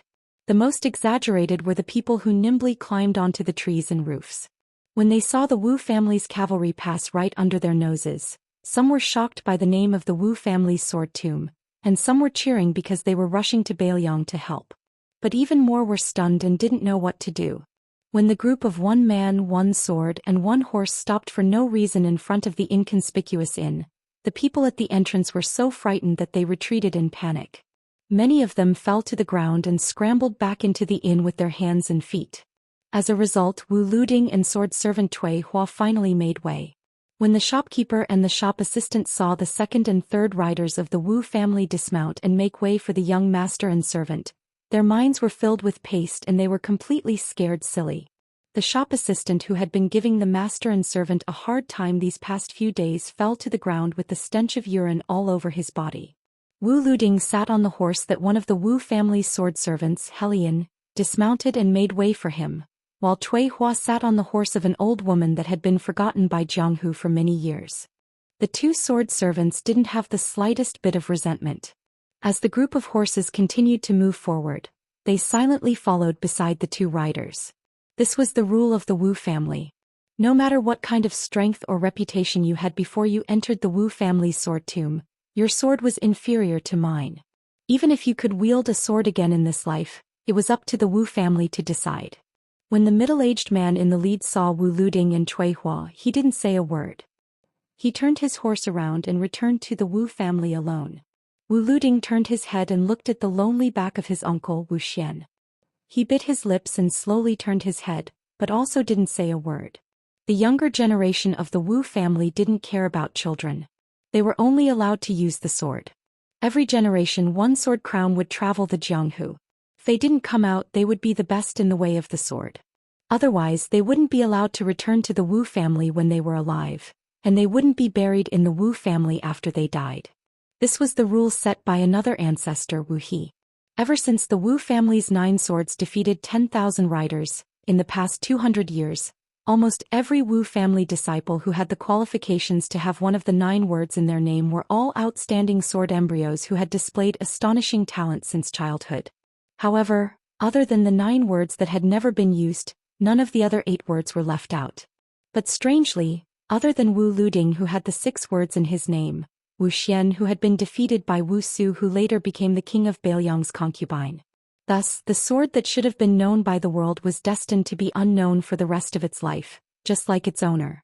And this time the Wu family's sword tomb had sent out more than 100 riders. They also wanted him, the nephew who had replaced the Wu family's sword-seeking Jianghu, to be the only person in charge. No matter how outstanding Wu Xian's sword skills were, he could only be a flash in the pan of Jianghu and die of old age in the family. The Wu family was not only ruthless to those who broke into the sword tomb, but even more ruthless to their own family members. In the past 200 years, countless Wu family disciples had only wanted to take a look at Jianghu, but they had died under the swords of their fathers. Countless men and women had quietly committed suicide. Even more so, countless people had gone mad because of practicing the sword and had been insane for the rest of their lives. Wu Luding was very glad that he had been born in the Wu family, where he had lived and died for the sword. He had never complained, but he was even more glad that he had Cui Hua to accompany him on this trip to Jianghu. A Jianghu without Cui Hua and pickled cabbage could not be considered Jianghu. Just like a certain idiot who, in the end, still believed that as long as his brother Xianyan was still in Jianghu, he would still be in Jianghu. Wu Luding had always only recognized that idiot as his friend. He did not even give a damn about his royal highness. When he became the king of Bailiang and became the most powerful person in the world, Wu Luding, did not think much of it. This time Wu Luding came to Bailiang because he wanted to ask in person. Su, do you still remember the ranger who only carried a wooden sword in his life? If you dare to forget. Yes, you Su Fingyan are powerful. Even Wang Xianji is not your opponent. I Wu Luding do not have the ability to chop you to death, but I can still take hundreds of riders and leave Bailiang on my own. However, as he was thinking about this matter, Wu Luding felt somewhat helpless as he rode through Xianxia town. Even if he had the sword crown, he most likely would not be able to take away these Wu family sword slaves. In the world, other than his own ancestor, no one else had the ability to do so. Not long after, at the border between Yu and Liang prefectures, there was a roadside wine shop at a fork in the road. The middle-aged lady boss used to be glared at by the greedy customers who passed by. This time the situation had changed. She was the one who glared fiercely at the extraordinarily handsome young man. He sat there alone and ordered a jug of wine, but he asked for 2 cups. She said that she did not have wine cups. Her shop used big bowls. He smiled and said that bowls were fine too. The woman leaned on the table next to him and looked at the handsome man who was in a daze. She thought that he had probably remembered someone he wanted to drink with. Chapter 1205. The wine shop's business was getting better and better, and several tables were filled with customers. This made the proprietress smile from ear to ear. This was a rare sight in the past. As she shouted and served the wine and meat, she calculated in her heart that she had earned a few pieces of silver and a few copper coins today. She thought about her youngest child who was studying in a private school, who was always clamoring to buy brushes and ink. How could the family afford this expense? Otherwise, which decent woman would be willing to show her face in public? Most would rather face the yellow earth and back to the sky. Now she could finally fulfill that child's wish. The tables were full, but there were still people behind her asking for wine. Moreover, they had no intention of leaving immediately. The proprietress had no choice but to bring out a few stools. Fortunately, the men did not think it was unsightly and only cared about drinking and eating. If it were in the past, the men who settled down in the tavern would often look at the proprietress and tease her. Baoyang women were bold and unyielding, not inferior to men. As long as the men did not go overboard and pinch them when they delivered the wine, the proprietress would not get angry. However, today the customers all glanced to the east of the post road as if they were waiting for someone.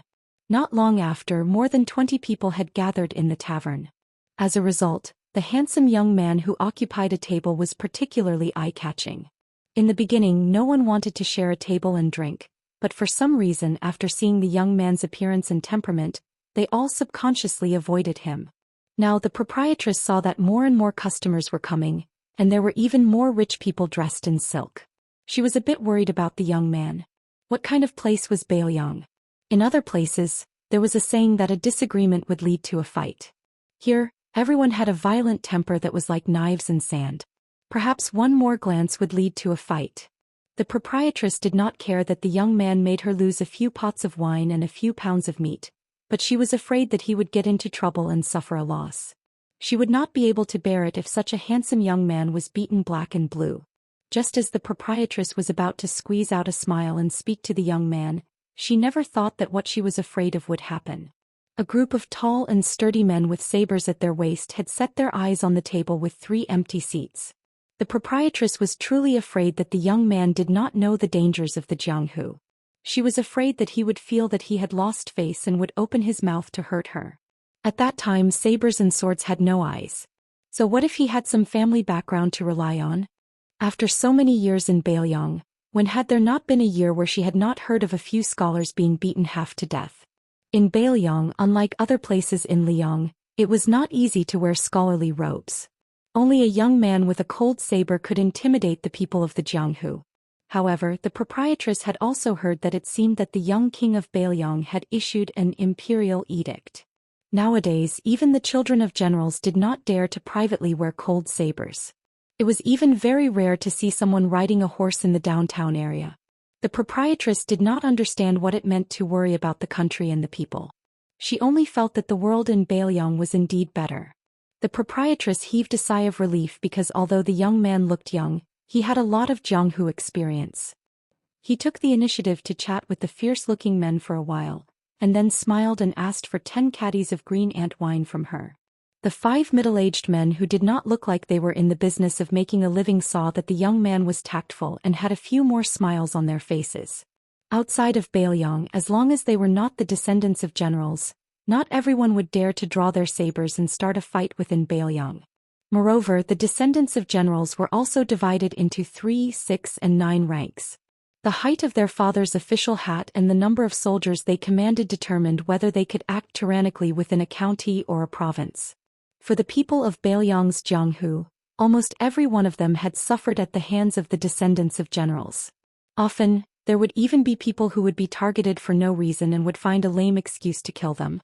Afterwards, when they reported to the authorities, it would be nothing more than a sentence of small fry using their skills to commit murder. As the descendants of the generals of the Baoyang cavalry, how could we bring shame to our family's reputation? We would naturally lend a helping hand when we see injustice on the road. When the officials forced the people to rebel, the people had no choice but to rebel.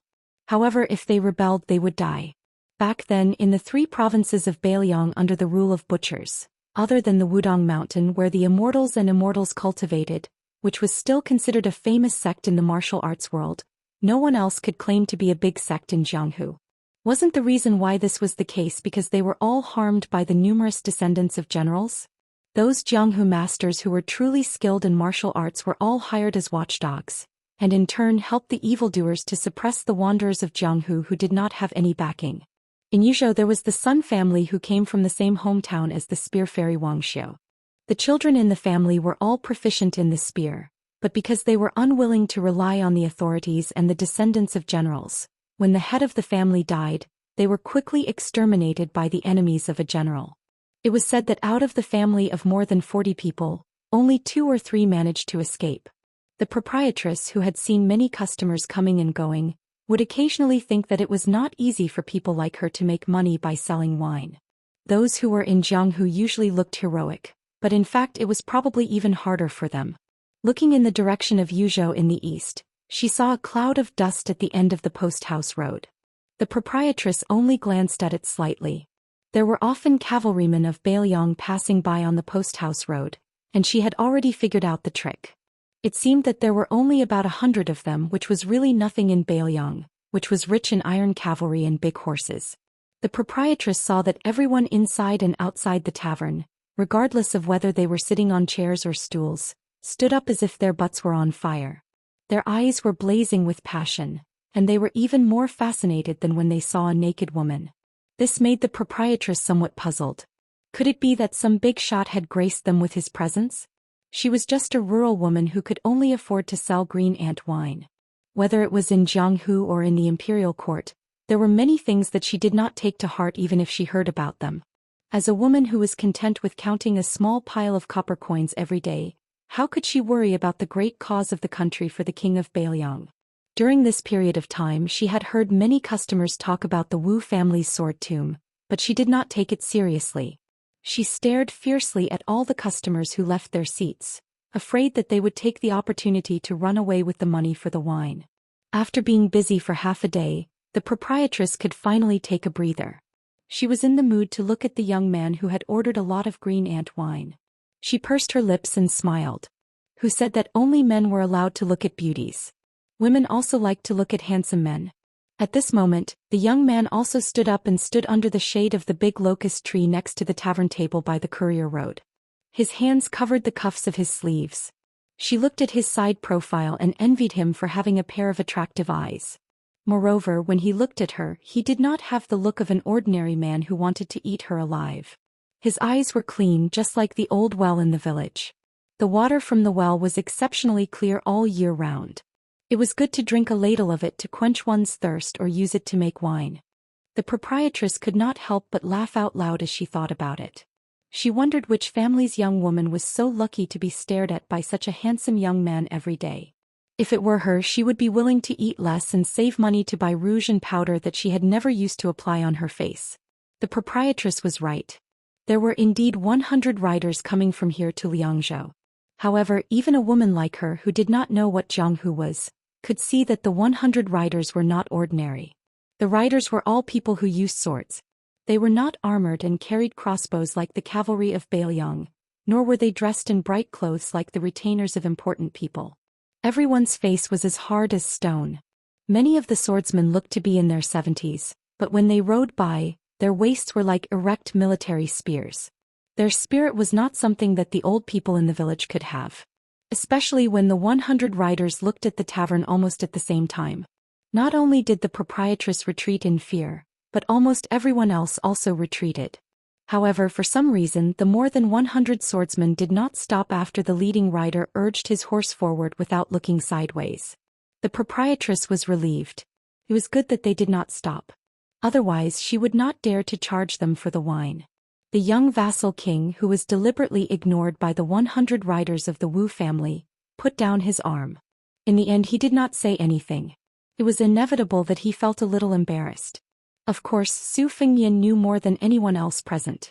Wu Luding, who was in the lead, intentionally turned a blind eye to Su Fengyan, and the sword slaves behind him could only continue forward with sword crown.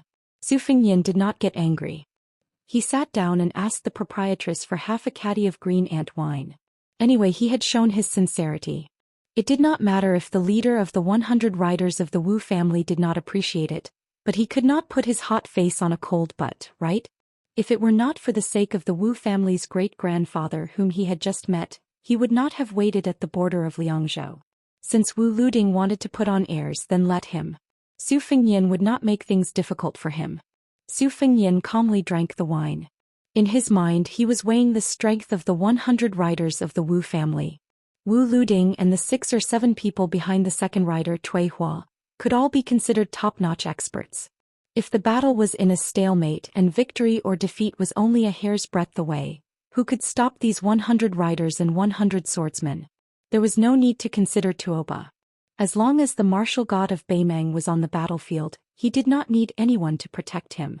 Hong Jingyan should be able to handle it, and Murong Baoding would probably not be able to handle it. However, in a battle between two armies, The legend of taking the head of a general in the midst of an army of 10,000 was very rare in the spring and autumn period. Especially with the appearance of several types of large crossbows that were easy to assemble and astonishingly powerful, it was very difficult for someone to achieve the feat of breaking through a battle formation or even entering and exiting a few times. It should be known that a fish-duck treading crossbow, which was made by the joint efforts of several elite soldiers, was so powerful that it was known as the 50 flying swords in Jianghu. That was because within the range of 500 feet before the fish-duck treading crossbow's power had decreased, a single fish-duck treading crossbow was equivalent to a flying sword of a sword immortal. It was difficult to dodge, let alone face it head-on. If Wang Xinji had not broken Gao Shulu's physique. Su Fengyan thought of this and laughed at himself. There were no ifs in the world. Chapter 1206. Su Fengyan let out a sigh of relief. The people who had come to try their luck at the tavern had all come in high spirits after feasting their eyes. Many of them had even paid extra for the wine to the waitress when they were paying the bill. Soon the tavern was completely emptied. Before those burly men with swords left, they didn't forget to bid farewell to Su Fengyan, who was treating them to wine. Su Fengyan continued to sit and drink his wine. Although he occasionally chatted with the woman about the harvest, he naturally didn't have any improper thoughts about the lady boss. The charming woman wasn't naive enough to think that this young man had any wild thoughts. She took advantage of the conversation. Since she didn't have any business to serve, she sat across the table from him. She carried a jar of green ant wine and a few plates of homemade dishes to go with the wine. She said that it was for him, but it didn't cost much. As the two of them chatted, 3 more guests finally arrived. 1 old man and 2 young men, all of them carrying bags and carrying wooden poles. They sat down at the table next to Su Fengyan's. They weren't from rich families. The old man only asked for half a caddy of green ant wine. The 2 young men could only smell the fragrance of the wine and watch the elder in their family drink with narrowed eyes. A burly young man with stubble on his chin asked in a low voice, "Grandpa, the swordsmen we saw just now, were they really the swordsmen from the Wu family's sword tomb?" The old man nodded. The other young man with delicate features didn't look vulgar. His lips were red and his teeth were white. He looked like a woman. If he had met those young men who liked men a few years ago, he would have been better off dead. Fortunately, there were still many arrogant young men in the prisons of Bailiang. Compared to the Bailiang of the past, the Bailiang was much more disciplined. Moreover, many rich people had moved out of Bailiang. Today, with the addition of Lu Province's Bailiang, it was a rare peaceful world. After the lady boss greeted the 3 cash-strapped guests, she returned to her seat. She glanced at the delicate young man and subconsciously turned her head to look at the young man across the table. Yes, the young man in front of her was much more handsome. She didn't expect to be caught red-handed by the young man. The lady boss saw that he seemed a little helpless. She couldn't help but laugh. There was nothing to be embarrassed about. After all, she was a woman who would soon have a daughter-in-law. Her skin couldn't be that thin. The lady boss laughed straightforwardly. "Young master, you look even better than the prettiest girl in our village. Your parents must be good-looking as well. Young master, please don't be angry if I look at you a few more times." Su Fengyan smiled and said, "Lady boss, if you want to look, then look. I can't control your eyes. But can you omit the small change when you pay the bill later?" The lady boss laughed and said, "How can I do that? I've already given you a jar of the best green ant wine. Later on you can't miss a single copper coin. If young master can let me touch and pinch you a few times, I can consider it."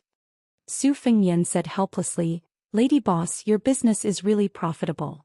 The lady boss laughed heartily without hiding anything. Su Fengyan looked at her smiling face and laughed as well. Compared to the women who grew up in the misty rain in Jiangnan, the women of the northwest frontier fortress were naturally less gentle and graceful. However, they had more of a heroic spirit that could only be cultivated in this place. Su Fengyan liked the lady boss's smile. It was just like how he liked Bailiang. For Su Fengyan, who grew up in Bailiang Liaodong where his ancestral home was, could never be called home. The handsome young man next door listened to the conversation between Su Fengyan and the lady boss and furrowed his brows. The tall young man sneaked a glance at the lady boss's chest that had bumped against the edge of the table and swallowed. The old man sitting next to Su Fengyan had a calm expression. He held a wine bowl and closed his eyes to smell the wine before each sip. If one looked closely, the old man and the two young men had thick calluses between their thumb and forefinger. It was clear that they had touched many things. Su Fengnian had seen it long ago, but he didn't want to look into it. The poor practiced literature and the rich practiced martial arts. These three were clearly people who practiced the spear all year round. As for why they were so shabby, even the spear shafts they used to practice the shaking of the spear were the most coarse pewter ones. Who didn't have a difficult book that they didn't want to open? The handsome young man lowered his voice and gritted his teeth. Grandpa, I heard that the Sun family moved to the Central Plains.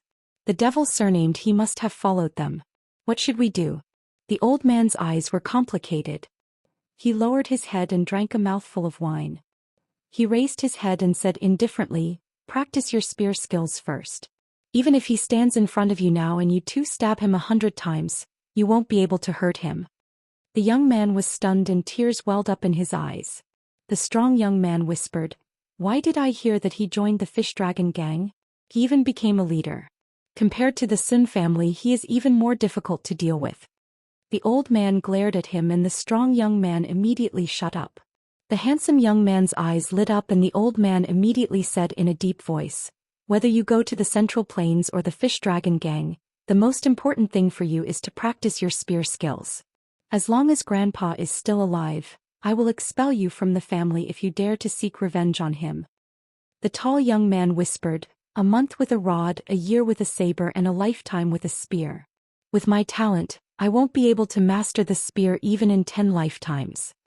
The old man slammed his wine bowl and said angrily, nonsense. Wang Xiu practiced the spear for less than 40 years and was already one of the 4 grandmasters who was as famous as Old Sword Godly. A year with a saber? Gu Jiantang practiced for only a year and became the best saber user in the world? Our lord who succeeded Wang Xinji and became the best in the world. Speaking of this, the old man was suddenly speechless because he suddenly realized that the young lord didn't seem to have practiced the saber for many years. The tall young man snickered. Even the handsome young man was amused and the dense haze on his face faded a little. The old man shook his head and continued to drink. Grandpa, our cold saber, the curved saber of the northern barbarians, and the waist saber of the king of Yan's army in Nanjiang are known as the 3 famous sabers in the world. Can you tell me more about them? Practice your spear. No matter how good the saber is, it belongs to others. Even if you only have a wooden spear, it is still in your hands. The tall young man was very curious and full of dreams about the Jianghu of the Central Plains. He felt wronged and said, I won't lose anything by talking about it. The other young man from the north and the south was more well-behaved. He only asked, Grandpa, last time you said that our Bailiang army's spear technique is not suitable. Why is that? The tall young man laughed and said, Grandpa is just bragging. Our Bailiang army has Su Yanbing and Han Laoshan, the 2 immortal spear juniors. How can it be our grandpa's turn to make irresponsible remarks? The handsome young man said angrily, what's wrong with our grandpa? Wu Jinling, who was more powerful than Wang Xiu, even asked our grandpa about how to hold the spear when he just started practicing the spear. The tall young man made a face and said, God knows if grandpa is just bragging. The old man didn't get angry. He drank and fell into deep thought. Finally he came back to his senses and sighed softly, let's not talk about Wu Jinling, who was considered the most talented in Bailiang back then. The immortal spear Wang Xiu, Su Yanbing and Han Laoshan, the 3 juniors in terms of spear technique, Grandpa was much weaker than them when he was young. In the future the gap will only get bigger and bigger. There is nothing to be embarrassed about. However, you have to remember one thing. No matter what weapon is in the world, it is for people to use. Experts have their own way of using it and ordinary martial artists have their own way of practicing it. Take Wu Jinling for example. He entered the martial grade at the age of 9, the second grade at the age of 12, and the Vajra at the age of 17. In his hands, the spear seemed to have been bestowed with supernatural powers. Even so, when he was 14 he still encountered a threshold. It was also at that time that Grandpa casually said a few words about how to hold the spear. After that, Wu Jinling was enlightened and started practicing the spear again. Unfortunately, the heavens are jealous of geniuses. Su Fengnian, who had been listening by the side, smiled and said, Wu Jinling's early death isn't necessarily because the heavens are jealous of geniuses. On the path of martial arts, it is not a good thing to be too smooth. In the Jianghu there is a saying that there are mortal enemies. Often, two people who are at odds with each other can steadily climb up the martial arts realm. No matter how fast they are always advancing. It is probably because of the whetstone. If the immortal spear Wang Xiu didn't go to Beimeng, he might not have become a grandmaster in the future. Moreover, I have also heard that in martial arts, it is taboo to be the head of a chicken rather than the tail of a phoenix. When practicing the saber, the sword, or the spear after reaching a certain realm, there is no need to talk about the top 3 swordsmanship or the number 1 saber user in the world. Everyone is aiming to be the number 1 in the Jianghu. Otherwise, when Wang Xinji was in the martial emperor city for 60 years, there wouldn't be so many people who went to humiliate themselves. The old man smiled and didn't say anything. As long as it was a martial arts aristocratic family, there would be no elders who wouldn't speak of such things. In the old man's opinion, even 100 of those famous teachers, with undeserved reputation could not compare to a wise teacher. Moreover, at the old man's age, no matter how much ambition he had when he was young, it had long been worn away by the passing of years. Especially when he heard about the illusory number 1 or number 2 in the world, he was even less interested. However, out of courtesy, the old man still faced the arrogant young man and raised the wine bowl in his hand as a toast. The young man also raised his bowl and drank the wine in one gulp. The tall young man was a fearless newborn calf. When he saw that this young man had even heard of Wu Jinling, he was puzzled. After all, although Wu Jinling had been mentioned as often as Spear Immortal Wang Xiu in their hometown, few people in other parts of the northern Liang knew of this name because he had died at a young age and died in a disgraceful way of getting drunk on the streets. Moreover, it had been decades since then. The young man couldn't help but ask, "How do you know about Wu Jinling?" Su Fingyan smiled and said, "I heard it from a friend." The delicate young man was disgusted when he saw this guy flirting with the lady boss. He turned his head and stared blankly at the post house. Chapter 1207. Su Fingyan glanced at the 3 white ash rods of different lengths and suddenly said casually, "Old mister, of the 2 juniors, one should have changed his rod half a year ago. It should have been 3 inches longer, and the other one should have increased his weight by 6 ounces. The 2 youths were confused. The old man's eyes lit up but quickly dimmed. He honestly said, "I don't have money." Su Fingyan nodded and said, "A single coin stumps a hero. Old mister, I still have some money left for wine. Would you like to drink another 2 caddies of wine?" Of course, the woman was happy for the customer to drink a few more bowls of wine, especially the handsome young man in front of her. Without waiting for the old man to answer, she eagerly went to pick up the wine. This gave the old man a way out. He probably believed that his vision, honed from years of wandering, trusted this young stranger. He cupped his fists and smiled, "Then this old man thanks you." Although the old man had gone through a lot, he still had a forthright temperament.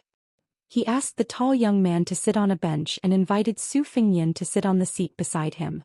The lady boss added some wine and meat. The plate was not big, but the amount was not enough. Fortunately, it was free of charge. Otherwise, she would be a spendthrift. The old man used his sleeve to wipe the wine and smiled. "This young master's vision is accurate, very accurate. Do you also practice the spear? Generally speaking, without 10 or 20 years of practice, you can't really see the depth of my 2 grandsons." Su Fingyan shook his head and smiled. "I don't practice the spear, but there are some people around me who are experts. After watching for a long time, I can understand a little."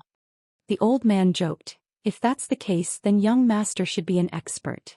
Su Fingyan also joked, "Probably a little high." The handsome youth coldly snorted, while the tall youth held back his laughter. He had never seen such a shameless person. The old man didn't take it to heart. When interacting with people, he wasn't afraid of those who showed their small flaws to others, but he was afraid of those who were scheming. The old man sighed and lamented, "Don't be fooled by how popular pewter spears are in the Liang army nowadays. In fact, this kind of material has always been considered inferior in the spear manual. It has an extremely bad reputation, it's too soft and its toughness is all fake. When a layman wields it, he might be able to shake out some beautiful spear moves, but those street vendors with spear tips at the throat and spear bodies that curve in a big arc, which one of them isn't a pewter spear? Give him a Bailiang spear and try it. Do you dare?" Speaking of this, our Bailiang really put in a lot of effort. Among the world's most famous wood for making spears, the red and white cowhide wood from the Guangling Road, the red ridge wood and red ridge wood from the old southern Tang dynasty, and the slightly inferior Cushio tea stick. All of them are good materials, but none of them can be found in our Bailiang. In the end, the pewter spear produced in the eastern Hunan plain was rarely seen in our Bailiang, but it was popular in the other vassal kingdoms. Why? Isn't it because the materials are cheap, the soldiers can learn to use them quickly, and they look good when they practice martial arts? This old man heard that in our border army, not to mention the heavy iron spears used by the elite soldiers, regardless of whether it's the cavalry or the gate, all of them are good wood that is as strong as iron. Just talking about the money spent, who knows how much gold and silver is spent? Especially since we have to ship them from other places to Bailiang to make spears, it's even more expensive. The maintenance of a good spear is even more expensive. After all, with so many spears being made every year, it's estimated that the tung oil used to make them can't escape. Therefore our Bailiang cavalry is the best in the world, not just because Bailiang's athletes are born with outstanding physical strength. Su Fengyan deeply agreed. He took a sip of wine and nodded, saying, "That's exactly the reason." The old man spoke enthusiastically and drank quickly. He didn't have too many misgivings when he spoke. He was slightly distracted and said, "Everyone knows that the impact of a cavalry's spear when they charge is astonishing, but they often overlook the damage that the spear technique does to the cavalry itself. If the charge between the two armies is a one-off deal, then that's fine. But the Baimang barbarians that our Bailiang is facing aren't easy to deal with either. This requires a lot of skill when it comes to wielding a spear to kill. And this level of skill varies from person to person. In Bailiang there are no lack of cavalry commanders and spear experts who can solve this problem. But in this old man's opinion, although it seems to be good enough, it's not really perfect." Su Fengyan asked, "Old sir, what do you mean?" The old man hesitated for a moment, as if he was afraid that he would violate the taboo of speaking too much with a stranger. But then he thought that they were just strangers who met by chance, so why should he be so wary? Moreover, he was drinking wine, wasn't he? He continued, "This old man has seen 4 or 5 types of Bailiang spears by chance. There are differences in material, weight and length. According to the soldier type, height, arm length and strength, it's indeed quite detailed. Compared to the army in Liang, it's much better. But there are still things that can be dug deeper. For example, the Miao bamboo spear nicknamed Shu Fei has been treated, but it's not that easy to crack. In this old man's opinion, its spearhead should be increased by 1 or 2.5 inches. As for the iron cicada spear used by the infantry, 2 inches of the spear body is still not enough. It should be reduced by that length." At this point the old man stretched out 2 fingers and gently gestured. Su Fengyan, who originally only wanted to chat casually, fell into deep thought and did not immediately jump to a conclusion.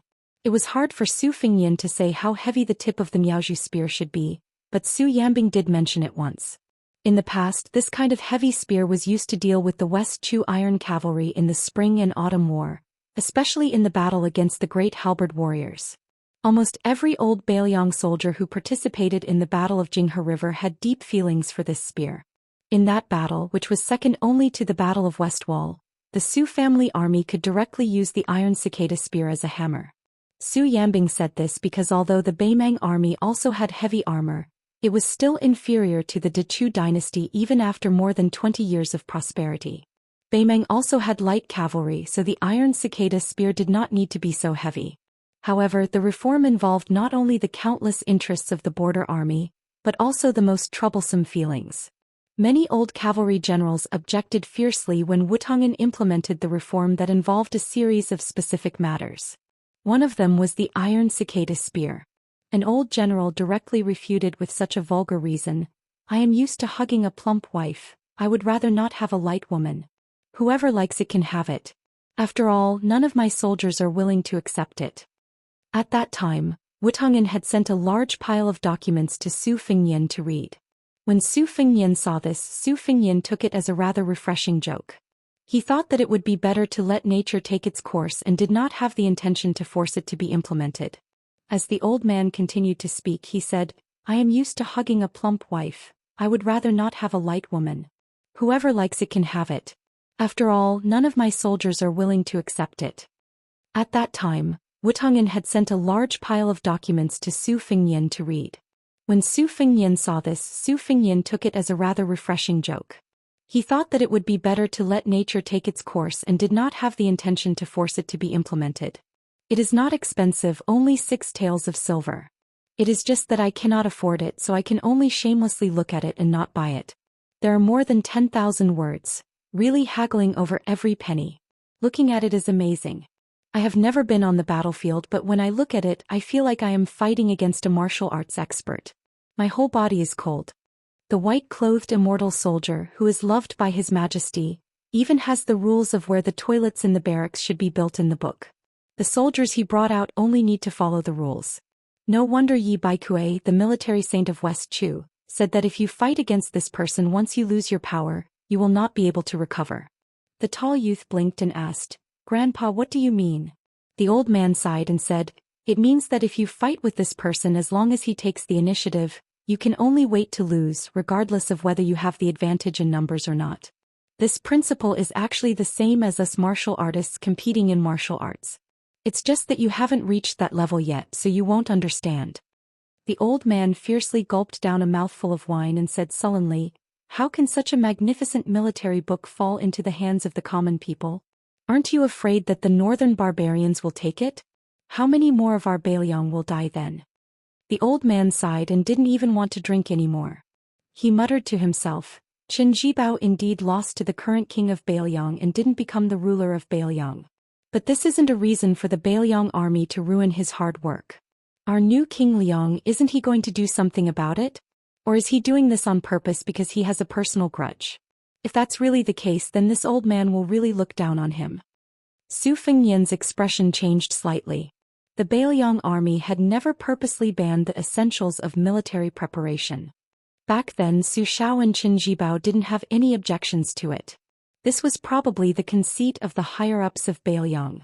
Su Fengyan also didn't have the intention to slander Qin Jibao's military book just because Qin Jibao left Liang and entered the capital and became the king of Shu. In reality, even Qin Jibao's old subordinates still treated him well. He personally and severely dealt with a few cases where he deliberately suppressed Qin Jibao's old subordinates and promoted them. However, in the past 6 months, Su Fengyan had personally written and carefully read through at least 8,000 copies of official documents. Not a single one had mentioned the essentials of military preparation in the marketplace. But this still made Su Fengyan feel very guilty. At this time he subconsciously picked up his wine bowl and drank a mouthful of wine. Then he said softly, "The king of Bailiang has indeed made a great mistake in this matter." The old man dismissed it with a smile. How dare they, the common people, point fingers at the vassal king? Were they tired of living? Besides, who was the publicly recognized #1 person in the world after Wang Xinji in Martial Emperor City? Even the most ignorant rural women and children in the northern Liang region probably knew about it. Su Fengyan raised his head and asked, "Sir, with your knowledge of the spear, why didn't you join the border army?" Chapter 1208. The old man revealed a painful expression and tried his best to make his tone light. "It's true that my family is used to using spears, but before my family fell, I didn't like to get involved with the rich and powerful. I only hope that everyone in my family can practice martial arts in peace and one day bring our family's spear techniques to greater heights. As for other things, I never thought too much about it. My ancestor said that practicing the spear is to train the heart. If the heart is too messy, you won't be able to practice a good spear. To people like us who use spears, it's tantamount to neglecting the essentials." Su Fengyan calmly said 3 words, "Sun family's spear." The old man, who was originally kind and friendly like a neighbor's elder, suddenly changed. He lowered his hand and grabbed the white candle on the bench. His turbid eyes shone brightly and were filled with murderous intent. The 2 young men stood up almost at the same time and gripped the wooden poles in their hands tightly. This made the lady boss, who was eating melon seeds, jump in fright. He was stunned on the spot.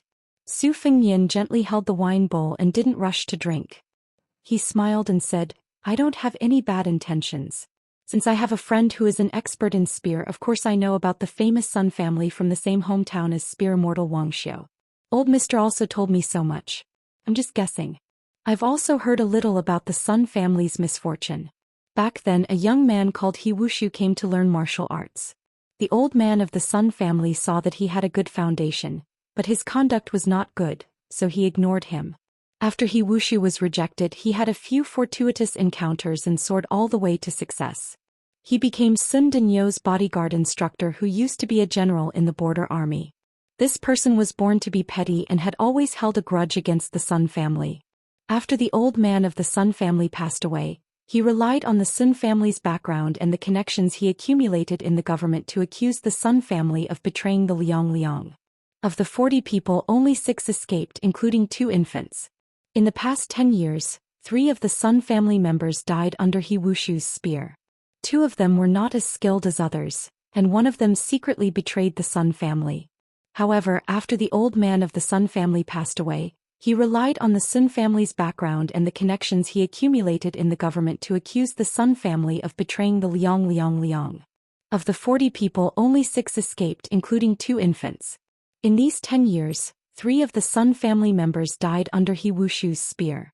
2 of them were not as skilled as others, and one of them secretly betrayed the Sun family. But after the old man of the Liang, he didn't get a chance. Sun Xianxia, old master Sun, am I right? The old man's face was as cold as water. He sneered and said in a desolate tone, Good. What a tiger-head spear, proclamation. Sure enough, after joining the fish dragon gang, you're like a tiger that has grown wings. You actually chased me all the way here. When the old man agreed, he threw a glance at the 2 youths. He wanted the 2 children to run for their lives without caring about him, so he couldn't refuse. However, how could the young man escape at this moment? His feet were rooted to the ground and he did not retreat an inch. This made the old man not know whether to feel happy or sad. The spear of the Sun clan would not retreat until the person was dead. Su Fengyan was still holding his wine bowl. He mocked himself, Old man's son, do I look like a henchman of Wushu? Or do they look like assassins who are chasing after you? But who in the world would treat someone to a drink before killing someone like me? The tall youth said angrily, You bastard, you must have poisoned the wine. The proprietress was not happy at all. She had roughly heard some clues from the conversation. She didn't believe that the young man was a bad person at all. Who asked him to be so handsome? She slammed the table and said angrily, What are you talking about? Do I look like a gangster's shop? Your wine was personally served by me. It's new wine that has just been opened. Child, which eye of yours saw the young master poisoning the wine? Su Fengyan asked directly, Old man's son, do you really think that the 3 of you are a match for me alone? The old man didn't say anything. He didn't relax at all, but his expression was dejected. After roaming the Jianghu for most of his life, especially after more than a decade of running for his life, the old man had developed a pair of discerning eyes and a sharp intuition for danger.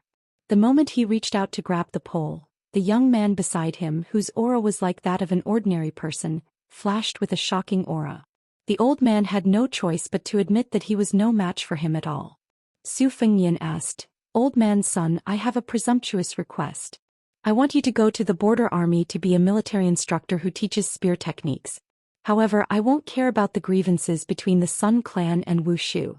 I don't think you would want others to interfere. The old man laughed coldly.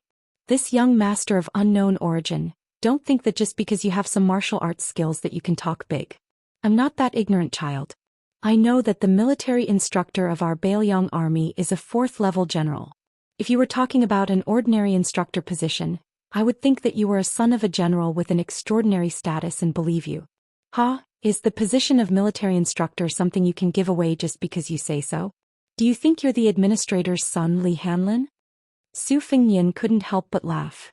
He didn't expect Li Hanlin to be so famous in Bailiang now. Sounded like a good reputation. The delicate young man standing to Su Fengyan's side like he was facing a great enemy looked at this man's evil smile and wanted to kill him with one blow. Chapter 1209. Su Fengyan truly did not know how to convince Sun Xianxia, but this old man was very likely to be a huge treasure to the Bailiang army. If used well, it could allow the border army's fighting strength to reach a higher level. It could be said that Sun Xianxia, who had displayed his skills and completely instilled his entire life's worth of knowledge into Bailiang, was even more beneficial to Bailiang than Han Lao's Han, Wang Xiu's junior brother, who was currently the deputy general of Lingzhou.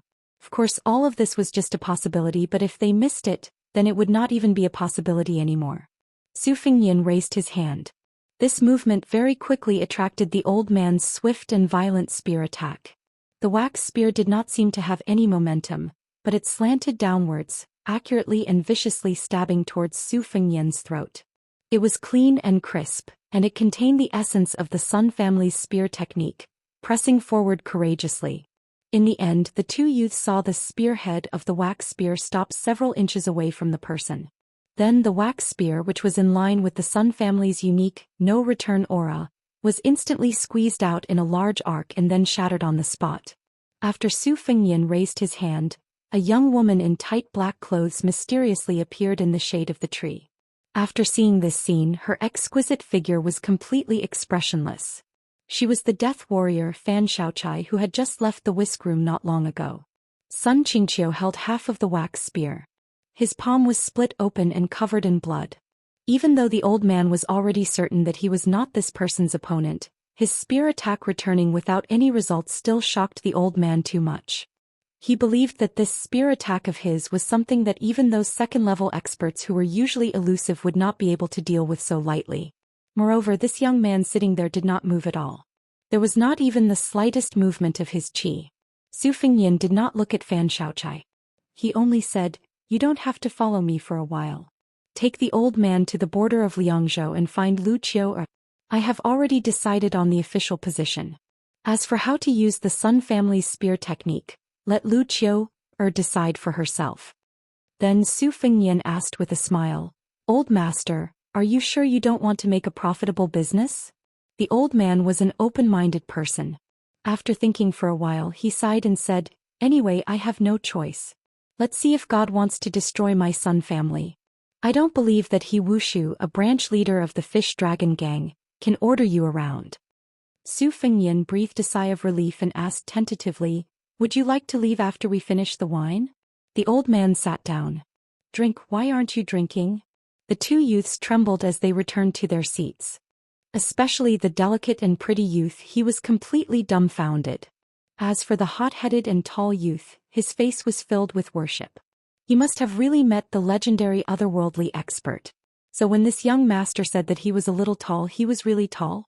After this incomparably excited youth sat down, he anxiously asked, "Master, young master, my grandfather always said that my talent in martial arts is not very good. Your vision must be higher than my grandfather's. Why don't you help me take a look? Could it be that I'm actually a martial arts genius?"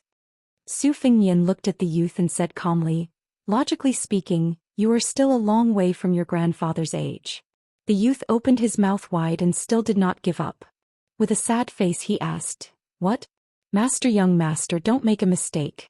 Can you take a closer look?" Su Fengyan smiled and shook his head. "It's harder to make a mistake than not to make a mistake." The youth sighed and drooped his head, not saying anything. The delicate and pretty youth covered his mouth and snickered. But when the master, who was not as repulsive as before, looked in his direction, he subconsciously glared at him. Su Fengyan smiled and said, "Practice your spear well. You will have a great future." No one said that a woman can't practice a fierce and invincible first-rate spear art. The youth blushed. The proprietress, who had been startled many times, looked at this youth. No wonder he looked like a little girl. The woman was really stupid and bold. She joked, "Master, young master, you can't not pay for the wine just because you are a master." Su Fengyan took out a small piece of silver and put it on the table. The proprietress smiled and said, "Oh, you really didn't pay a cent more. Master, young master, you are a master. Can't you be a little more generous? Aren't you afraid that it will damage your master's demeanor?" Fan Xiaochai, a loyalist not far away, recalled all the things that had happened to her. She began to admire the courage of this village woman. Su Fengyan smiled and said, "Only the master knows that oil and salt are expensive. Nowadays I don't have the capital to puff myself up at my own cost." Su Fengyan suddenly saw the blue and white falcon circling overhead. He slowly got up and said, "Grandfather, I have something to do. I will go first. We will come back to the border of Liangzhou to drink with you. I believe there will be a chance." Sun Qingqiu also stood up and nodded, not saying anything. Su Fengyan disappeared in a flash after he finished speaking. This made the woman and the two Sun family youths think that they had met a god or a ghost. Fan Xiaochai said coldly, "After drinking, we will go to the border immediately." Sun Qingqiu grunted. The tall youth stared at this elder sister with his eyes wide open. He couldn't take his eyes off her. The girl dressed as a man was a little envious. She was really a beautiful elder sister, but she gave people the impression that she was too cold. The proprietress sitting at the next table patted her chest hard and said, "Today was really an eye-opener." The old man took a sip of wine, narrowed his eyes and said softly, "Who said it wasn't?" Fan Xiaochai stood in the shade with her eyes closed. Her intuition told her that Beimang should have sent out troops. She had no interest in the ups and downs of the three Sun family members. As for that Fu Wushu of the Fish Dragon Gang, perhaps for the three of them he was an enemy that they wanted to kill for the rest of their lives but couldn't. But the gap between her and her enemy was like the distance between heaven and earth. She knew that she would never be able to kill this man with her own hands in this lifetime. After all, even Wang Xinji couldn't kill him. But this didn't mean that he wouldn't die, because he had to face the whole of Beimang. Chapter 12:10. Su Fengyan quietly returned to Mount Qingliang. Just as Fan Xiaochai had predicted, Beimang had indeed begun to move their troops southward. Moreover, they had divided their troops into 3 groups, each attacking the 3 provinces separately. This was very different from what Beiliang had expected, because the position of King of the South had been vacant after Su Huainan's death. The position of King of the North had been vacant since then, and King of the North, who was not even a feudal official, had become the second most powerful man in the world. Even Su Fengyan was not sure if it was the meticulous plan of Taiping Commandery, or if it was Dongzhuo's deliberate pestering. Most of the time, it was said that the smart people were good at dealing with changes by sticking to the status quo. However, this kind of military affair that involved the final trend of the 2 dynasties was like a fight between 2 masters. Not only did it test the depth of their internal energy, it also tested the scheming of both sides. The lesson of being greedy for small gains and losing big gains was especially taboo. The lesson of winning a series of battles but losing the overall situation could be seen in the recent spring and autumn period. The reason why Su Fengyan had such a headache was that Beiliang's resources were far inferior to Beimang's. Empress Murong was able to confidently launch a 3-pronged attack. On one hand, she had sent Tuoba to lead the troops to suppress the grasslands in Norland. On the other hand, she had used the elite cavalry of Southern Dynasty to provoke Beiliang. She could even send a large number of troops to the Eastern Front, eyeing the borderline that Gu Jiantang had built. Of course, even an idiot would know that the final confrontation on the Eastern Front, Liang and Liangmang were well aware of it. They were just putting on airs. Otherwise, they would not have left the 3 trading towns in the northern pass of Ji province open. When Su Fengyan, who was sitting alone in the pavilion in the middle of Tide Hark Lake, thought of this, a wry smile crept up the corner of his mouth. He had used his army to force Great Peace City to submit to him, and had no choice but to loosen the embargo on transporting grain to Liao province. He had also indirectly admitted that Lu province was the rightful ruler of Liuzhou, and Song Dongming had overstepped his authority. Therefore, the imperial court immediately retaliated, and did not even bother to find a fig leaf. It was said that the trade at the northern border of Ji province was much livelier than usual. Yuan Tingshan, who was once threatened by Su Fengyan to be skinned alive, was thrown into the border of Ji province by his foster father, Gu Jiantang.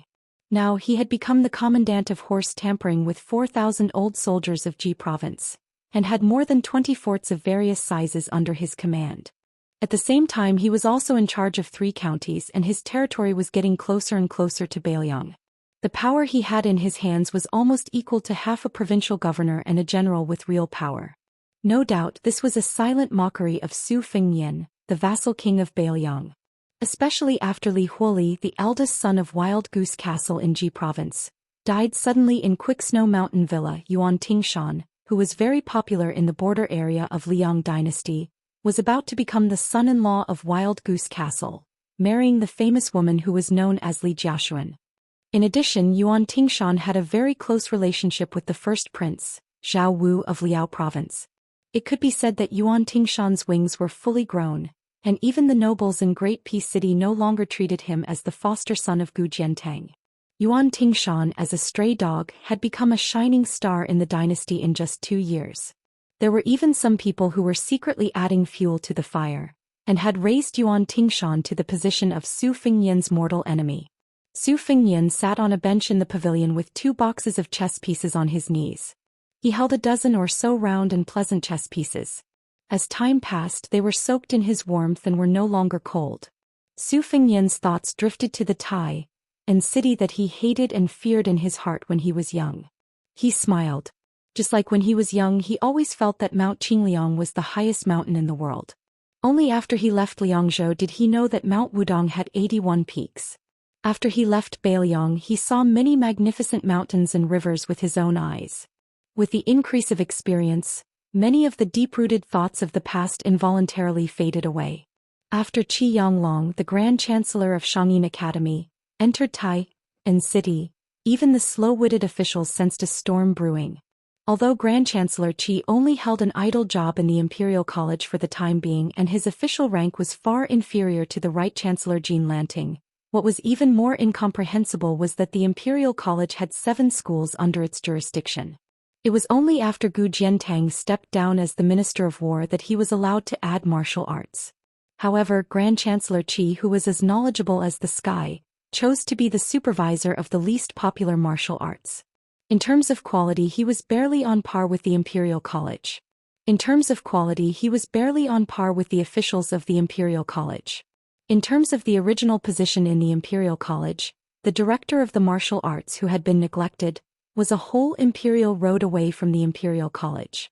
But in fact, those scholars who used to be considered clean and honest in the capital weren't even qualified to carry Qi Yanglong's shoes. During this period of time, not to mention the hundreds of officials from the Imperial College led by Jean Lanting, even the tens of thousands of students in the Imperial College were anxious. Those whose family backgrounds belonged to the upper class and who switched from the Imperial College to the martial arts overnight didn't even need to cry and shout to enter the martial arts school. Their family backgrounds were only average in the capital. They didn't even need to cry and shout that they wanted to enter the martial arts school. Their parents had already started to use silver to build connections. It was tacky to give silver. However, the Liang dynasty was so prosperous that it had created a prosperous situation that had never been seen in thousands of years. The capital was also the richest city in the world. Who didn't have a few rare calligraphy and paintings. In particular, those that had been stamped with the word fake, were the best stepping stones to smoothly enter the doors of the big bosses of the Ministry of Rights.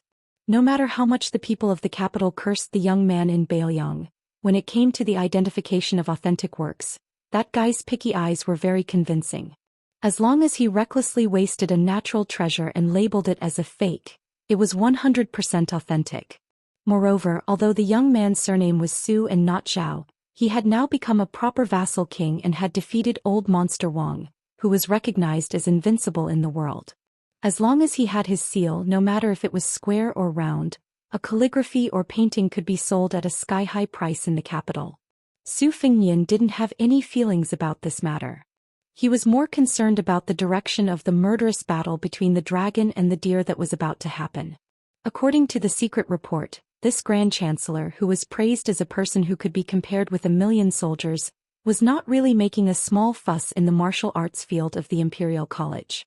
Instead, he began to compile new scriptures under the instructions of the Emperor of the Zhao family. He even used his official status to explain the complete meaning of the Confucian sage for the first time for the Zhao family.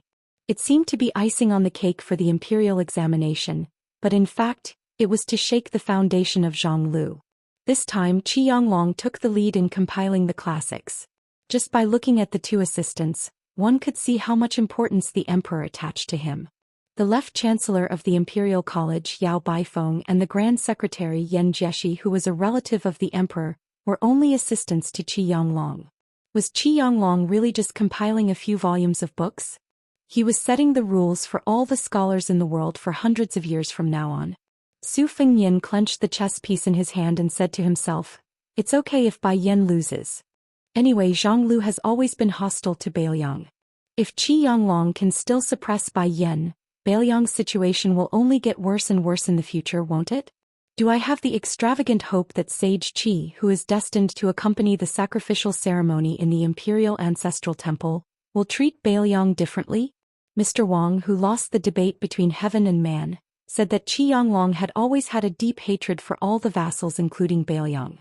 He once said, "You can be crowned as a king but you can't split the land." At first glance you can tell that he is an imperial tutor who works for the emperor. However, compared with his student Sun Ping, Qianglong is undoubtedly much more experienced and tactful. He knows when he should not go out of the mountain and when he should. Anyway, he has the final say in protecting himself and helping the world. First it was Beimang's peace decree, then it is Qianglong. Can't there be fewer opponents like this? Su Fengnian sighed and withdrew his gaze. Great Peace City is always worrisome. The Beiliang Palace under my feet is also not a small courtyard with a gentle breeze. Chapter 12:11. Everyone in Mount Qingliang knew that a powerful figure had arrived. He was a scholar from Gangnam-do's Deer County. No one had heard of him before, but he had mysteriously become the deputy administrator of Beiliang. This was an unprecedented high-ranking official position in the Liang dynasty. Logically speaking, he should be one of the primary third rank and secondary second rank. However, Zhou Xian of Great Peace City turned a blind eye to this. He did not reprimand nor did he admit it. It was as if he had made up his mind to let Beiliang do whatever they wanted. Rumor had it that because of this, Wang Wolfting, the manager of the Lingzhou Golden Weaving Bureau, had a headache. He did not know how to sew a fitting official robe for the deputy administrator. Whether the official patch was a first-rank crane or a second-rank peacock, it was still uncertain. Mount Qingliang was already used to this. Previously there were two even younger scholars. Su Beiji, who was born in Beimang, was already the manager of Lingzhou. Even Qin Shiliang, who was the son of a humble concubine, had become the city magistrate of Qingcang City in Liuzhou.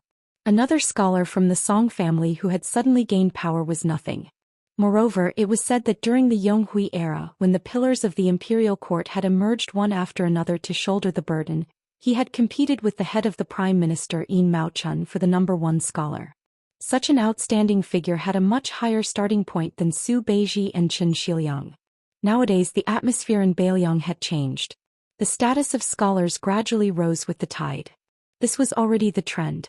As for the sudden appearance of Deputy Administrator Song Dongming, there were not so many rumors. Originally, Su Beiji and Qin Shiliang had suffered a lot because of this matter. Fortunately, on Mount Qingliang, even the coachmen and cooks were people who had seen the world, so they didn't pay too much attention to Song Dongming's arrival. After Song Dongming entered this grand prince's estate located in the northwest of the dynasty, he didn't spend his days as unrestrained and leisurely as Su Beiji, nor did he live in seclusion like Qin Shiliang, who rarely came out. He didn't wear an official robe that fit him, so he only wore an ordinary scholar's robe. He usually lived in a serene and elegant courtyard on the mountainside. Intentionally or unintentionally, he had won over a group of advisors and officials who had originally been gloomy in the prince's estate. The small courtyard was called Huaigui. Because it sounded like Huaigui, it didn't have a good meaning. It was very easy for people to associate it with the words, harboring evil intentions, which was a taboo. As a result, even though the view was excellent and when the weather was clear and bright, one could see half of Liangzhou city through the window, it had still been abandoned for many years. Song Dongming had chosen this place to stay. The servants of the estate only knew that he had never set foot in the Wutong'an, where orioles and swallows have red clay in their mouths. However, there would often be women in the courtyard who held great power coming and going, and then there would constantly be unfamiliar faces entering Huaigui courtyard. Some of them left while others stayed. Su Fengnian was lost in thought. Song Dongming not only needed to be used but should be used greatly. However, compared to Su Beiji and Qin Shiliang, whose minds were not complicated, Song Dongming was much more difficult to use. Liang Mang's war was imminent. Just as he had a large number of high-quality chess pieces, Beiliang also had a large number of good chess pieces.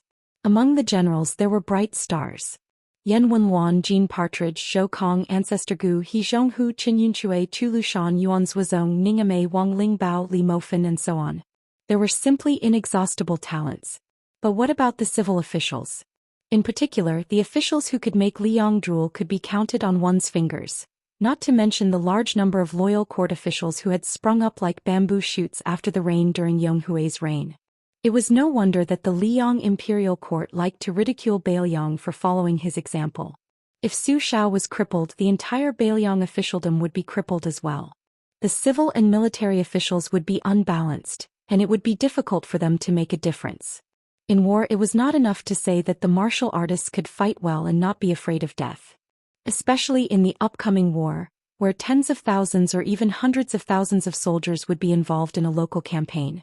The civil officials first had to be able to not be a burden. If they could also complement the martial artists, many fewer people would die. Su Fengyan raised his head and furrowed his brows. Starting from the foot of Mount Qingliang, the fish-duck crossbows continuously shot into the air. The closer they got to Tide Hark Lake, where he, the king of Beiliang, was resting, the denser the crossbow bolts became. After Su Fengyan returned from Beimang with the two heads of Su Huainan and Diwu Raccoon of Mount Tibing, the Jianghu heroes who dared to assassinate Beiliang Palace completely disappeared. After all, those Jianghu people who were able to make a name for themselves, no matter how irreconcilable their hatred was, were not fools who were willing to throw themselves into a trap. This was especially so after the battle between Su Fengyan and Wang Xianji that showed disdain for the Wulin world. Many of the Spring and Autumn clan men of sacrifice who had been hiding in Beiliang for many years silently left the country along with those generals and rich gentry. This group of people was truly discouraged.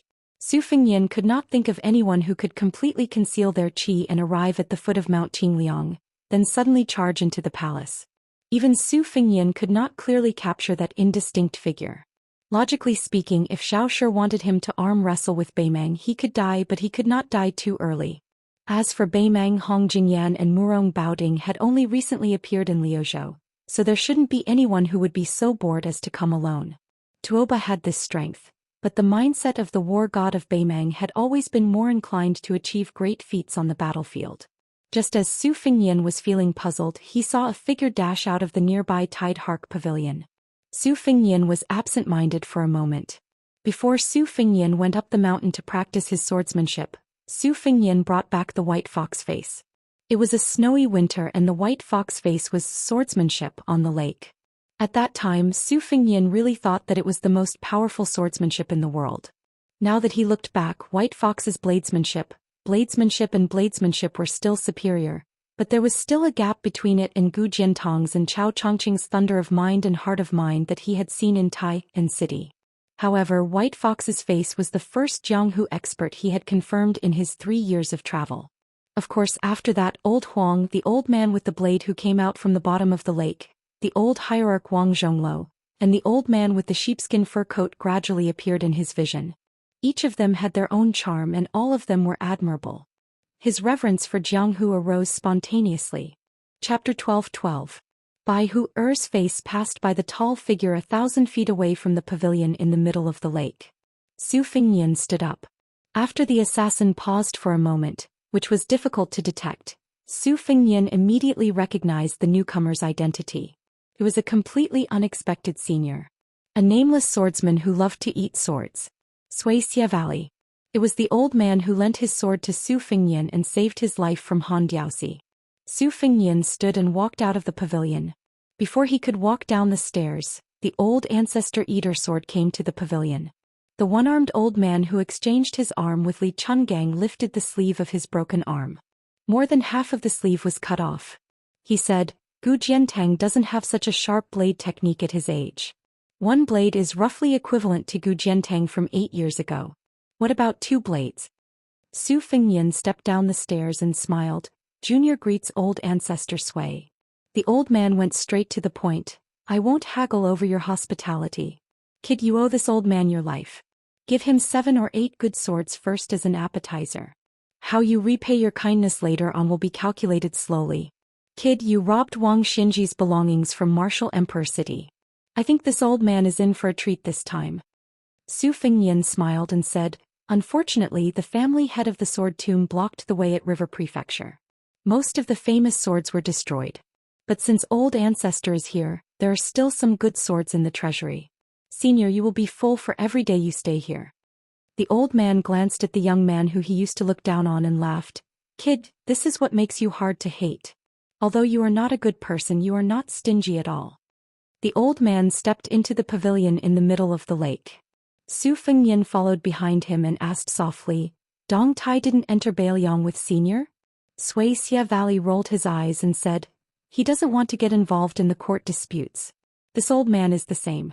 It's just that Tantai Pingjing is the only demon in this old man's heart. This old man has been thinking about her for 80 years. Since she came to Beiliang, this old man naturally has to keep an eye on her. If she cheats, this old man can kill her immediately. Su Fengyan did not know whether to laugh or cry. Naturally, he could only stand aside and watch obediently. Su Fengyan received the news very quickly. Not only did White Fox Face leave the building, she also left the city. She only carried a single blade, the Spring Thunder.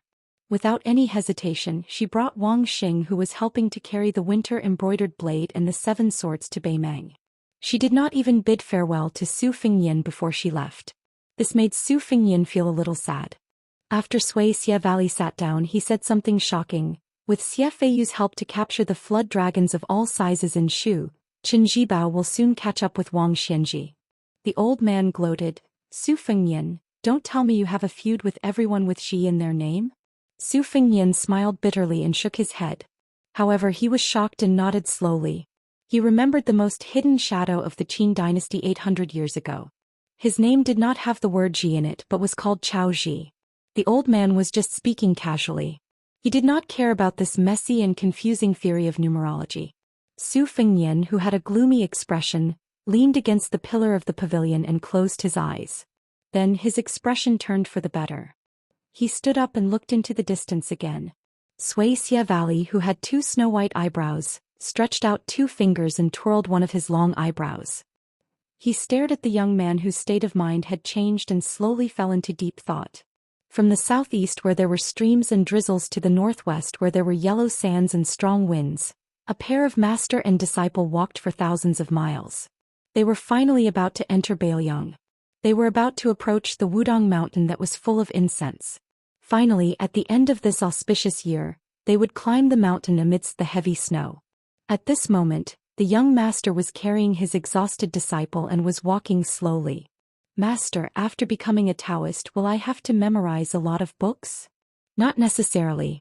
Master, Mr. Su said that you are the best Taoist on the mountain. Since I am your disciple, I have to cultivate well and focus on Taoism. I am afraid that I will not do well. In life, one should be at ease with one's circumstances. This is cultivation, and it is also a blessing. Master, I don't understand.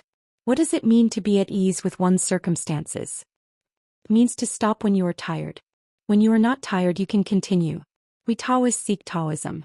Actually, it is not in the sky but under our feet. Master, then let me walk on my own. I'm not tired anymore. It's okay. I will carry you again. But Master, won't this not be at ease with one's circumstances? You Fu, remember. There are some things in this world that are more important than cultivation. Just like when you are walking on the road and you see someone, even if you are not tired, you are not willing to walk anymore. Then you can stop and look at her. Seems to go against the heavenly Tao. But in the eyes of Master's martial uncle, it does not go against the great Tao. Whether I am Taoist or not, why should I need someone else to tell me? Sai, Master, it sounds like being a Taoist is really difficult. But Master, you also have martial uncles? Of course Master has martial uncles. Master's martial uncles will also have martial uncles. In the future there will also be people on the mountain who will call you martial uncles. Master, look. The leaves of the tree over there are red. Then let's stop and take a look? Okay. Wudong Taoist Li Yufu put down his disciple Yufu and held his hand. They looked up at the yellow tree with bright red autumn leaves. The autumn tree was like a woman in red. He did not dare to calculate everything because the world was unpredictable. He did not dare to have deep feelings for fear that it would be a big dream. Li Yufu lowered his head and looked at the child who was in a daze. Martial uncle, do you really want to dream for 300 years? Li Yufu looked at the heaven and earth with a determined gaze. The people of the world seemed to be proving the heavenly Tao. Everyone had the great Tao to walk on, but they had forgotten it. No matter how high the heavenly Tao was, there would always be a peak. Celestials sat high and were called immortals. But the great Tao was endless. Why was there a need to be high and mighty? Li Yufu smiled. Martial uncle, before you died, you told me not to walk on your path. I never understood. Now I understand. Li Yufu let go of his hand and folded his hands. He slowly bowed and bowed 3 times. The first bow was to his parents and teachers. The second bow was to heaven and earth. The third bow was to the great Tao in his heart. Thunder rolled in the entire Central Plains. But for some reason there was no thunder in the world. Chapter 12-13. Su Fengyan ordered someone to take out 3 good swords from the armory to make the most expensive dish in the world for Sui Xiegu. The old man would not be courteous to this young man. He casually picked up an ancient sword with the words, "Ice Wheel at the Imperfection of Yun Peak," engraved on it and placed it on his knees. He broke off the tip of the sword with his fingers and threw it into his mouth as if he was chewing soybeans. When the young maidservant whose name Su Fengyan did not know left the pavilion to collect the sword, she was stunned and had a special charm. Su Fengyan did not look sideways. Instead, it was the ancestor who looked at the graceful woman and then at the young man who had not yet reached the age of 30. His eyes seemed to be saying, "How can there be such an indifferent and pure king in this world?" Su Fengyan looked at the green lake water. Occasionally, a group of bright-colored carps slid past. Back then, the old man with a blade had been suppressed at the bottom of the lake for many years. When he saw the light of day again, he picked up the nickname 9 Swords Yellow again. At that time, the eldest sister was still in Gangnam-do, the second sister was still studying at the Shangyin Academy, and Su Xiao was not that old yet. He himself was still full of longing and daydreaming about Jianghu. Sui Xiegu ate quickly, drank quickly, and ate even faster. Soon he was eating the second thunder of Thousand Gullies. Looking at the absent-minded Su Fengyan, he sneered, "When we first met, all 3 of your legs were trembling. Now that you've defeated Wang Xianji, you're really like a beggar who has obtained a mountain of gold and silver. You're incomparably extravagant now that you're sitting in the same pavilion as this old man, yet you still dare to daydream." Su Fengyan mentioned the last sword. It was one of the 3 talisman swords of Mount Longhu 300 years ago. It had been hidden in the tide-listening pavilion for many years. It could be said that no one knew about it, but it still shone brightly after being unsheathed. Su Fengyan thought for a while and called for the maidservant who had not gone far to retrieve 2 other good swords. Sui Xiegu did not care about this and joked. It said that the tide-listening pavilion has a sword rack with 6 peerless swords. This time 2 of them are among the top 10 swords in the world. One is Fuji, and the other is Shu Dao. When this old man will open his eyes, the more you hide it, the more this old will be hungry. Be careful. He might steal it. When he can't, others might not be able to get within 10 meters of you, but it shouldn't be difficult for me. Su Fengyan smiled. It's not that I don't want to take out the Fuji and Shu Dao, it's that I can't. Those 2 swords are my second sister's favorite. She has been wiping them since she was young. Sui Xiegu finished eating the famous sword Ravine Thunder and burped. He squinted his eyes and smiled. "If this old man insists on eating it, what will you do?" Su Fengyan smiled but did not say anything. The old man stretched out a finger. His snow-white eyebrows that hung down to his knees were like spiritual snakes coiling around his finger. The servant girl standing on the stone steps outside the pavilion suddenly felt a gloomy chill, as if someone had stuffed a handful of winter snow into her collar. She gently raised her eyebrows and looked at the young vassal king sitting quietly in the pavilion. For some reason, after seeing him, the chill faded a little. For a servant girl like her who was not on duty in Wutongan, the young man in front of her, who was said to be wearing the vassal king's embroidered robe in the near future, was so far away even though he was right in front of her eyes and within her reach. But everyone in Mount Qingliang was already looking forward to him wearing the robe sent by the Golden Thread Weaving Bureau. They were guessing what color it would be. Would it be apricot yellow, or would it be pure blue like the general's robe? Would it be a round dragon or a rising dragon? Would it be made of Sichuan brocade or silk? Especially the women in the prince's mansion. No matter what age they were, they all felt that when he wore the vassal king's embroidered robe, he would be the most handsome man in the world. They also knew that the imperial court had once had the head eunuch of the ceremony directorate personally send over a jade-white embroidered robe. But he had only worn it once at the border before it was locked in a chest and completely banished to the cold palace. The servant girl's mouth was slightly open. The pavilion where the prince and the sword-eating elder had been sitting just a moment ago had suddenly become empty after her momentary absent-mindedness. She did not even feel the slightest breeze.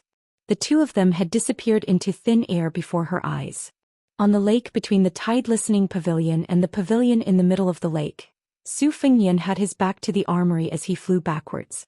Although his figure was only a fleeting glimpse, in the eyes of the spectators in the shadows, it was still an indescribable elegance.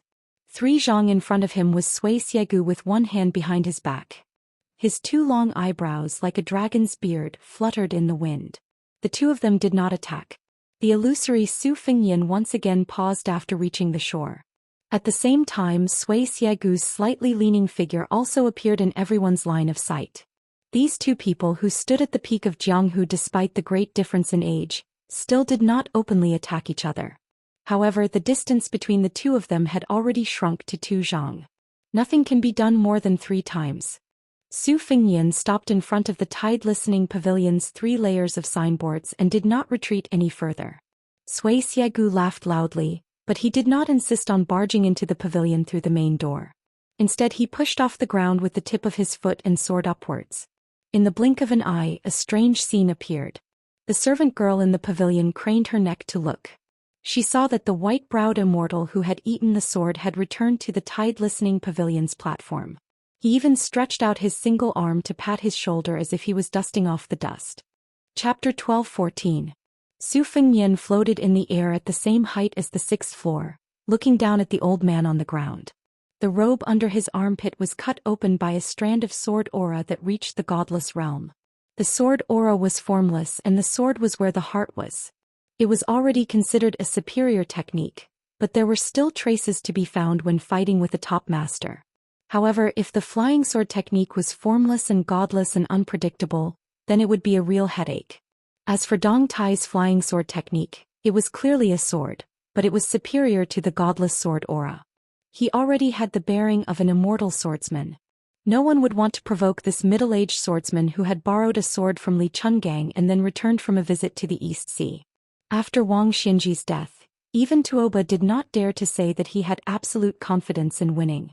At most, he had a 50% chance of winning. The current Su Fengyan did not have the strength to do so. Sui Xiagu, who was 100 years old, was without a doubt the second-best swordsman in the world after Deng Te. Even though the old man mocked himself for having lived 100 years in vain when he went north with Deng Te, he was still the only swordsman in the hundreds of years of Jianghu. Li Chungang was the only swordsman who could catch up with Ancestor Lu in terms of swordsmanship. Deng Tai's swordsmanship was recognized by the world as inferior swordsmanship. Sui Xiagu's swordsmanship was inferior to Li Chungang's, and his swordsmanship was inferior to Dong Tai's by several generations. However, this was not a reason for Sui Xiagu to be underestimated. Su Fengyan stepped on Sui Xiagu, who was about to fly into the tower. Sui Xiagu responded with courtesy and his sword aura cut his robe. The atmosphere on the Tide Listening Pavilion's side was tense to the extreme. Su Weisheng, who was sitting in a wheelchair, appeared outside the steps. He said calmly, "Just give him the 2 worldly possessions." In her opinion, there was no need to anger the old swordsman with long eyebrows, whose name was not on the rankings, but whose strength was enough to enter the rankings, for 2 swords that she would never have the chance to unsheath.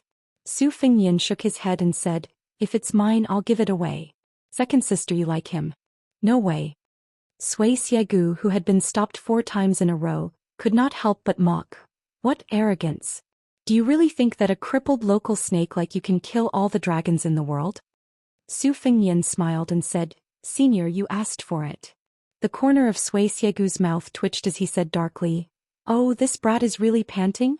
This old man originally treated it as a joke, but since you don't know what's good for you, this old man will take this opportunity to correct the name of all the swordsmen in the world. Without Wang Xinji, the number 1 in the world should belong to a swordsman. Su Fengyan said indifferently, "After the battle with Wang Xinji, I learned a little and comprehended 3 moves. If Senior can withstand them, don't mention handing over Fuji and the way of Shudao, even this armory will be yours." After saying this, Su Fengyan raised his hand and the assassins of the prince's residence who were hiding in secret began to retreat rapidly. The dazed servant girl was taken away on the spot and thrown to the other side of Tide Hark Lake. Sui Xiagu closed his eyes to rest and waited quietly. Su Weisheng did not move. He only supported his chin with one hand and tilted his head. He looked up at his high and mighty younger brother and the corner of his mouth lifted slightly. Seemed that he really could not beat him up like before. The wind rises at the end of the green duckweed. There was a patch of reeds beside Tide Hark Lake. The autumn reeds had already turned gray, their stems slanted and the clumps of fluffy reeds gradually withered. The wind rose and the catkins flew. If one were to look closely, they would see that the hollow stems of the reeds that grew from the water began to break inch by inch in a disorderly manner. In this patch of reeds at the end of autumn, the catkins flew like flying snow. At the same time, the originally tranquil mirror of Tide Hark Lake at the waist of Mount Qingliang began to shatter into fine fragments. It was as if countless hammers were tirelessly striking this mirror of water. The occasional koi fish that leapt out of the water were instantly pulverized into fine powder. Countless mottled cracks began to appear on the richly colored wooden pavilion at the center of the lake. The 2 rows of scholar willows on the path to the center of the lake began to emit waves of muffled cracking sounds. In the end, the shore at the foot of Tide Hark Pavilion was also affected. From the edge of the water to the empty space beneath Su Fengyan's feet, the entire area was covered with fleeting patterns of air currents. But this undercurrent, intentionally or otherwise, circled around Sui Xiegu and Su Weisheng. However, the two were in different situations. Su Weisheng had circled around of his own accord, while the old man was like a rock in the middle of a river, forcefully breaking through the current. Su Fengyan sat cross-legged, looking down at the motionless Sui Xiegu. In terms of their understanding of the sword, whether it was sword moves or sword intent, they were the most outstanding figures in the world. Su Fengyan had also imitated Li Chuangong's sword attack on the peak of the Great Snow Plateau many times, borrowing 100 swords with great momentum. But Su Fengyan was well aware that this kind of large-scale sword attack was both pleasing to the eye and practical when used against ordinary martial artists. This was because each sword and each sword's sword chi, even if distributed to a single person, the power would still be considerable. But when faced against an opponent like Sui Xiegu, who was on par with him, no one had ever squandered their essence, chi and spirit in such a manner. Just like when Li Chungang and Wang Xinji met again on the surface of the Eastern Sea in the martial emperor city after dozens of years, the old man's majestic sword flow seemed to be scattered as it smashed towards Wang Xinji. But in reality it was one sword after another and the sword chi was closely intertwined. Su Fengyan was doing the opposite at the listening Tide Lake. Although he made the first move, he did not make the first move. Instead he gave the initiative to Sui Xiegu. This was the attitude of a host welcoming a guest. I have brought out a table full of sumptuous food and wine. Whether you want to eat or not depends on whether your appetite is big enough. This move contained not only Li Chuangong's sword intent, but also Xue Songguan's random beat in the rainy alley. It also contained the essence of Deng Tai A's thunder pool and some of the zen of the dragon tree monk. As long as Sui Xiegu, who was trapped in a circle, made a move, it would affect everything. He would become the enemy of this small world. Whether Sui Xiegu wanted to prove his swordsmanship or the reputation of the world's swordsman, he had to first walk out of this small world of Buddhism's cage. Just as Sui Xiegu was about to make his move, Su Fengyan turned to look at Su Weisheng and smiled. Then he threw a chess piece high up in the air slowly and casually. Chapter 12:15. Sui Xiagu's brows were as long as a white dragon's beard. His tall and sturdy body remained as still as a mountain from the beginning to the end. This kind of action was a result of his 100 years of experience, and also because he dared to challenge Li Chungang and Wang Xinji. If he added Su Fengyan to the mix, the 3 champions of Jianghu in the past 100 years had all been challenged by him.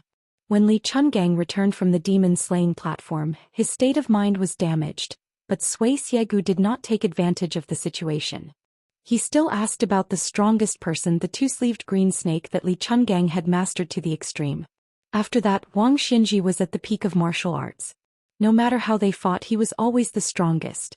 Unfortunately, it was Yu Groom who received the last half of the sword. This was because Wang Xinji wanted to give the final battle to Su Fengyan, who was far away in the northwest. However, from the conversation that Green Pao Air heard, Wang Xinji was definitely not someone that Sui Xiegu could defeat. This time Sui Xiegu did not enter Beiliang to work for anyone. He wanted to charge and kill the enemy in the Battle of Liangmang. He wanted to compete with Su Fengyan, an old man who did not care about riches and fame.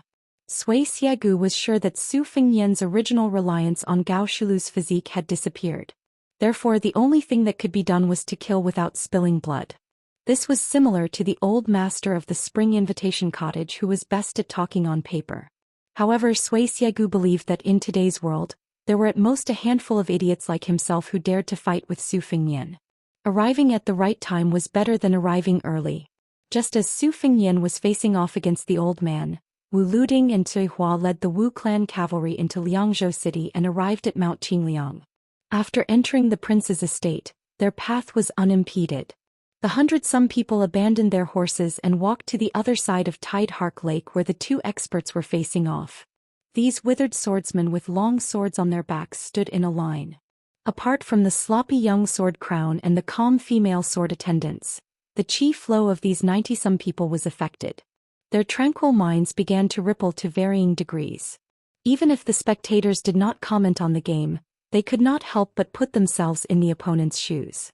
This was even more so for the spectators. As a result, their state of mind was affected. Among the 90 or so swordsmen, most of them had dull expressions. Even in the face of Sir Tide Hark's rare peak-level confrontation, none of them revealed an expression of shock. There was a proverb at the beginning of the Wu family's genealogy: only when the heart is dead like ashes does the sword come alive. In the end, it was to say that the sword was more important than the person. Forget oneself and remember the sword. Only in this way could the sword be enlightened and enter the divine. The Wu family advocated 2 swords. One type of sword wielding was like a lover who had met with infatuated love. After grasping the sword, they would never change their mind and would die for the sword as if it were for love. The other type of sword wielding was like a descendant who respected their ancestors. They would pay attention to the inheritance of the sword and would often think about how the swordsman who wielded the sword would conduct himself. Wu Luding squatted by the lakeside. Cui Hua, who carried the Su of Gozhouzian, stood behind him. On the left and right of the sword crown stood a man in his 40s. His surname was Zhu, and he gave off a gloomy aura as if he had seen a ghost in broad daylight. The other old man stood in contrast. Even if he did not smile, he gave off the impression that he was much kinder. The sword on the old man's back was extremely thin and long. Its width was less than half that of an ordinary sword, but it was as long as 2 ordinary swords. The old man was short and his sword was almost as tall as him. These 2 people were very important even in the sword tomb of the Wu family, which was full of experts. The man Wu Luding privately called Demon Zhu was once Dong Tai's mortal enemy. The 2 of them were once abandoned on the Sword Mountain. From childhood to adolescence they relied on each other for survival. No one knew why they eventually turned against each other and became enemies. Helian, who was nicknamed the Sword Grandpa, was a martial arts maniac. He was one of the few Beimang swordsmen in the Sword Tomb. The illegitimate son of the Wu family, Dong Tai, fought against him when he left the Sword Tomb. Helian, on the other hand, was praised by the ancestor of the Wu family as the best in terms of his unique understanding of the sword. The man with the surname Zhu crossed his arms in front of his chest and said sinisterly, "What best in the world? As long as we remove those nails, even I will have a chance to kill him." Although Wu Luding didn't have a good impression of Su Fingyan, he was still impartial when it came to matters and people. In addition, he had always hated Demon Zhu, who had killed many people in the Sword Tomb. If it wasn't for the fact that Demon Zhu had already left the Wu family, he would have pestered the ancestor to change his mind and not let the tiger go back to the mountain. He and Cui Hua didn't believe that 60 dragon-binding nails could trap this person. Therefore Wu Luding sneered and said, "Don't forget that the current Su Fingyan is a Su Fingyan without Gao Shulu's physique. His strength has been greatly reduced. If Wang Xinji hadn't died, would you have dared to say such words in Martial Emperor City?" The devil laughed mockingly and said, "Whether old monster Wang is dead or not, I won't say that I can defeat him. But since that Su Fingyan has been beaten back to his original state and is only a number 1 person in the world who doesn't live up to his name, why can't I say it? Can't kill him? As the sword crown of the Wu family, you don't even have this bit of courage. It seems that the Jianghu is destined to be worse with each generation. The Wu family's sword tomb is no exception." Wu Luding was so angry that he glared.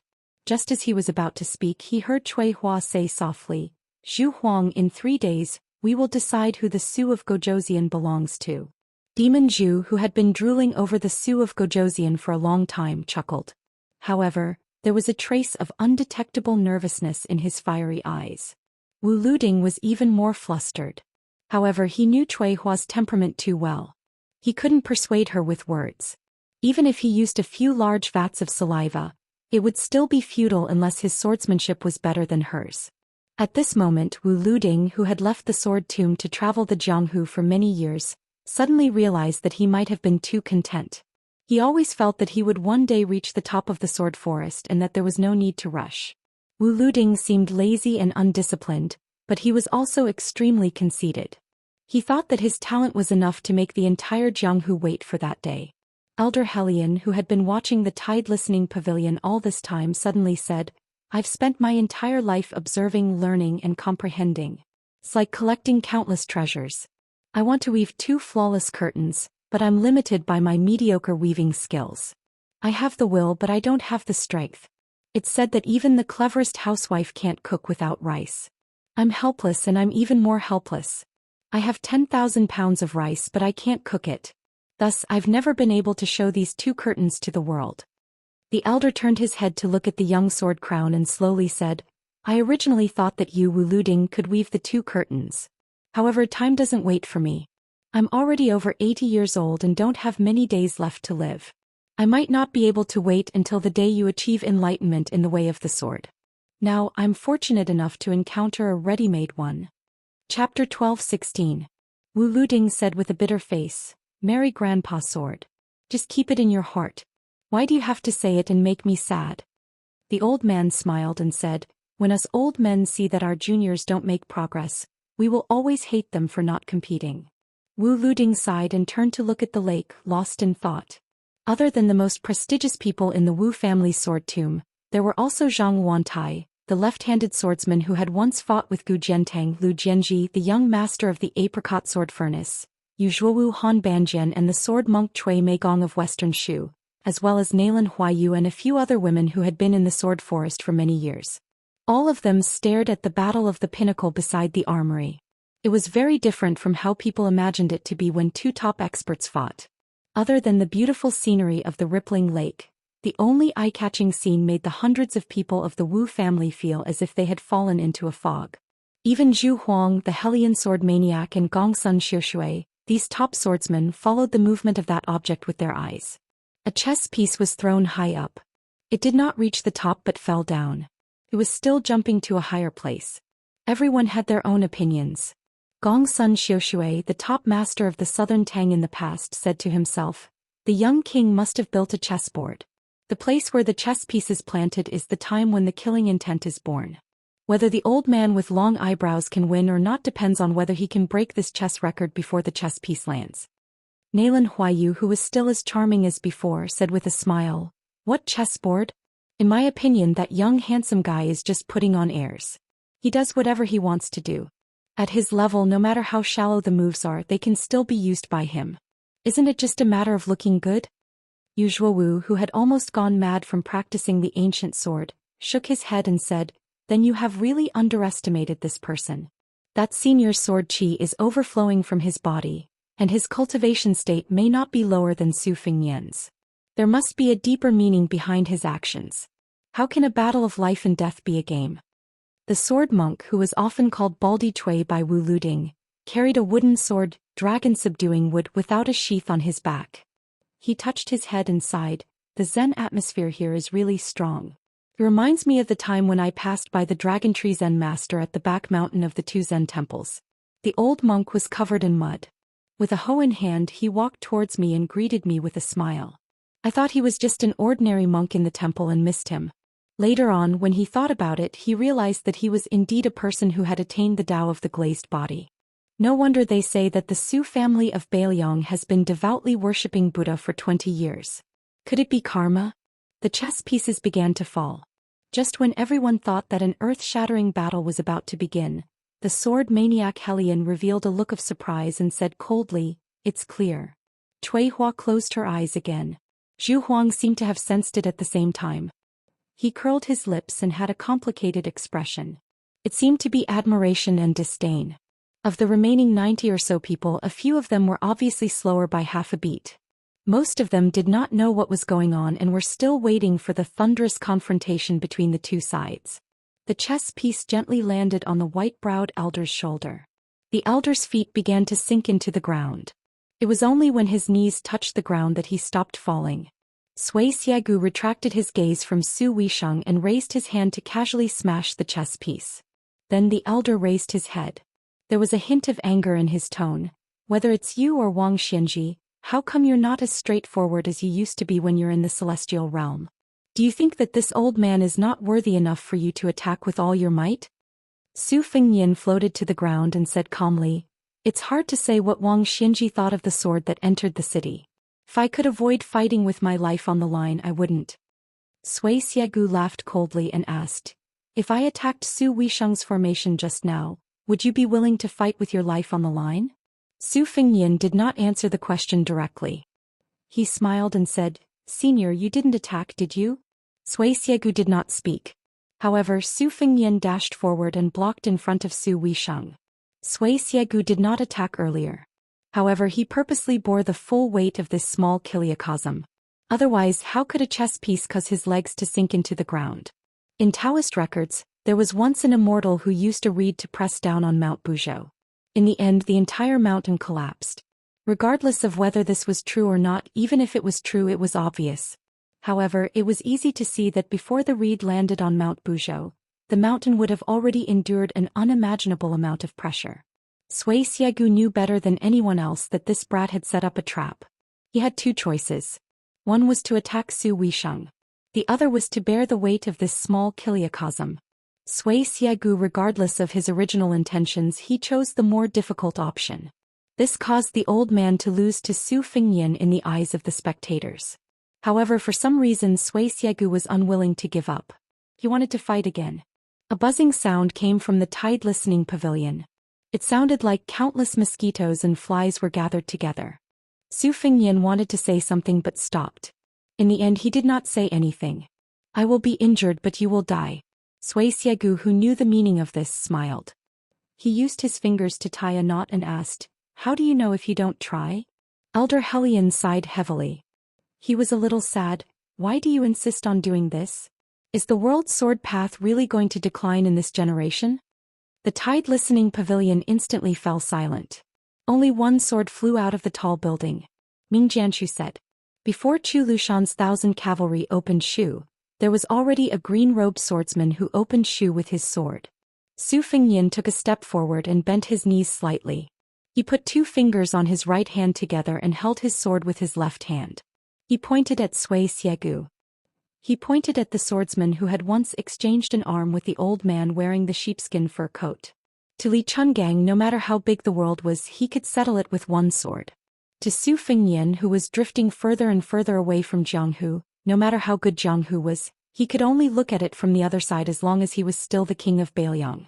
Even if the old man wearing the sheepskin fur coat, Elder Huang's sword box and Wen Hua's wooden sword were still in Jianghu, he could only stay in Beiliang just like Wang Xinji stayed in Martial Emperor City.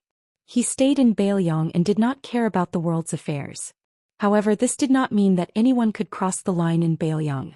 At this moment, on the surface of the tide-listening lake, a large patch of purple-gold lotuses suddenly bloomed. They did not seem to belong to the mortal world. They swayed and swayed. They formed a purple-gold body in an instant, just like Gao Shulu back then. Sui Xiegu looked up and laughed. He suddenly exhaled. He exhaled thousands of sword auras that he had swallowed for 100 years. During that extremely slow sword strike that entered the martial arch city, Wang Xinji's 4 disciples worked together, and it seemed like Yu Groom had blocked the last half of the sword strike. In fact, that sword strike was only half a sword strike. It had form but no divine intent. At this moment, Sui Xiegu wanted to challenge the world's #1 sword. Chapter 12:17. The first half and the second half were worlds apart. First, Qin Jibao entered the capital to take up the post of Minister of War, drawing a clear line with the Su family. This was a joyous matter.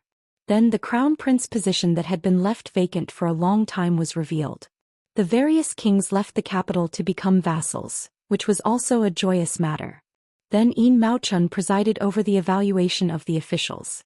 It was done methodically, like a butcher dismembering a cow, living up to his reputation as the hidden minister. If not for Su Fengnian becoming the king of Beiliang, the first half of the first year of the auspicious talisman would have been a good thing. Then came the troubled times. Guangling Road was in chaos.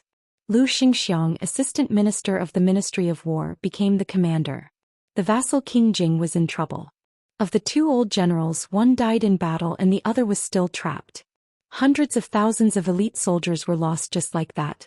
When the frost fell and winter had not truly arrived, it was said that Beimang's million-strong army was going south to the Central Plains. If not for the northwest being their entry point, the Liang court would probably be in deep trouble. However, Lu Xingxiang's position as the commander-in-chief was undoubtedly in jeopardy.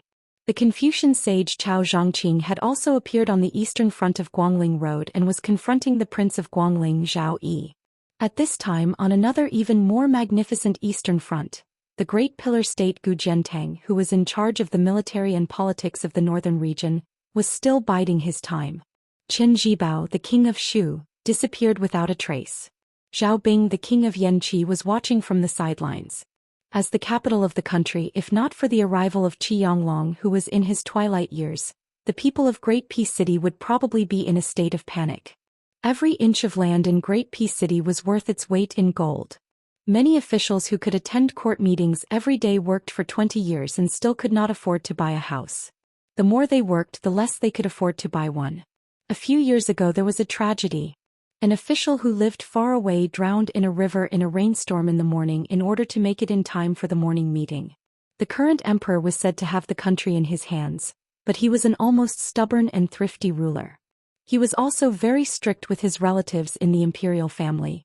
In the past, the relatives of the emperor would take over the property of the people. After the founding of the country, it would get worse in less than a generation. In this dynasty it was extremely rare. This made it seem like the emperor was different from the other emperors. However, His Majesty the Emperor was never stingy with his generosity to those important officials. Other than that group of scholars who stood out in the spring of Yonghui, there were Qin Zhibao, Lu Baijie and Lu Xingxiang.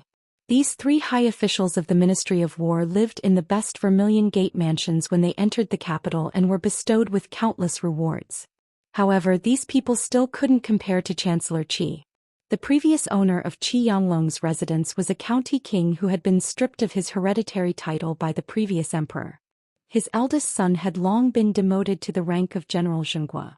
This wasn't much. In order to take care of Qi Yanglong, who once called himself Ud Clear Gluttony, the emperor of Zhao family who never played tricks in the imperial kitchen, specially set up an Ud kitchen in the Qi manor. He found two great masters who were proficient in cooking from the old Dongyue territory just to cater to Chancellor Qi's taste.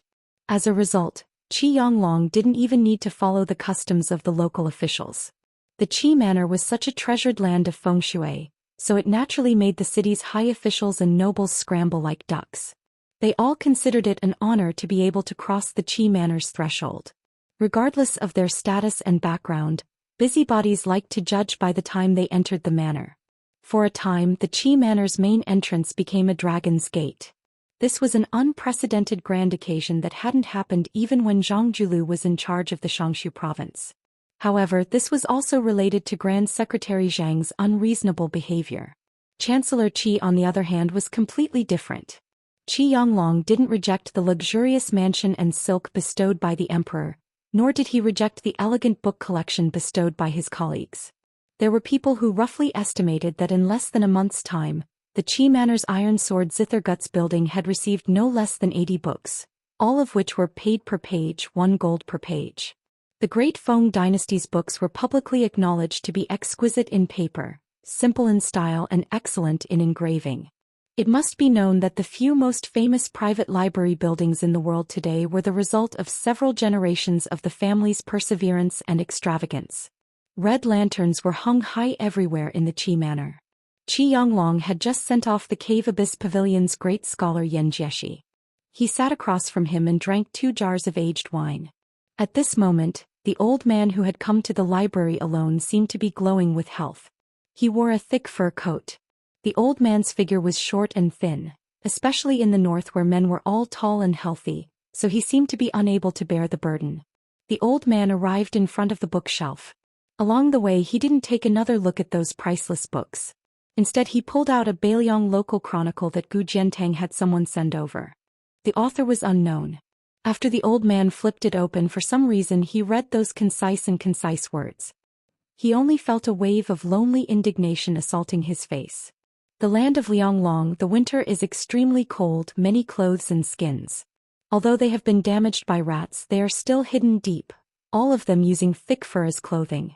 Every time there is a severe winter, the fingers will split the skin, freezing the bones for 1,000 li. The land is extremely high. The people of Lianglong can endure the cold and hunger, valiant, not fearing death. The noble, strong, and lowly old are adept at riding up and down cliffs as if they are flying. They don't need boats to cross rivers, passing by floating horses, excellent in archery and hunting. Chapter 12:18. The old man dabbed in his saliva and flipped through the pages. He read a passage. They grow up on horses and are the most heavily armored soldiers. When mounted, they gather like the wind. When dismounted, they gather like herds. Everyone is a soldier. Millions of households in Liangdi, more than millions in Jiangnan. Those who own this place have the world. Their temperament is unyielding and they would rather break than bend. Their hearts are fickle and they are not enough to achieve merit. Those who do not have outstanding military achievements will not be able to seize merit. When my dynasty owns this place, we can control the northwest. It is only a matter of time before we ride our horses up north. When Beimeng owns this place, in less than 10 years we will be in Guangling. The old man unconsciously read this book written many years ago. His expression was sad. The old man already knew who wrote it. His disciple Sun Ping. Compared to Yuan Binshi and Xie Feiyu, he viewed Sun Ping as a scholar to whom he could entrust his legacy. The old man had never felt that anyone deserved to be envied by the heavens. It was said that one's talent was not recognized because one's talent was not high enough. Only his disciple Sun Ping was an exception. If Sun Ping had not died early, the old man believed that he would not have needed to get involved in this mess. Now it was not just a puddle of muddy water. There were already signs of turbid waves rising to the heavens. No matter who got involved, it would be best for them to get both praise and blame. Feeling sad, the old man silently put the book back on the bookshelf. Very quickly, a steward of the residence came to report that an important guest had come through the back door through Commandery Prince Rong, Zhao Hui. The old man did not seem annoyed at all and only said that he would be there soon. The steward originally wanted to remind his master that Commandery Prince Rong was one of the most important figures in the capital and could not be neglected. However, he quickly felt that his actions were unnecessary. Almost all of the aristocratic families in City had sent people to visit the Qi residence. Commandery Prince Taiping Zhao Hui, as the younger brother of the previous emperor, had not visited because of his old age. Thinking about it, the guest this time was nothing more than a descendant of the old Commandery Prince's branch and was not worthy of his master's welcome. Thus the steward left with a relaxed smile. Qi Yanglong, who did not have a moment to rest, walked to the main hall. He saw the backs of a few young people pointing at a pair of exposed feng shui stones outside the room. These were all good items left behind by the previous owner. They had been left behind because it was too difficult to move.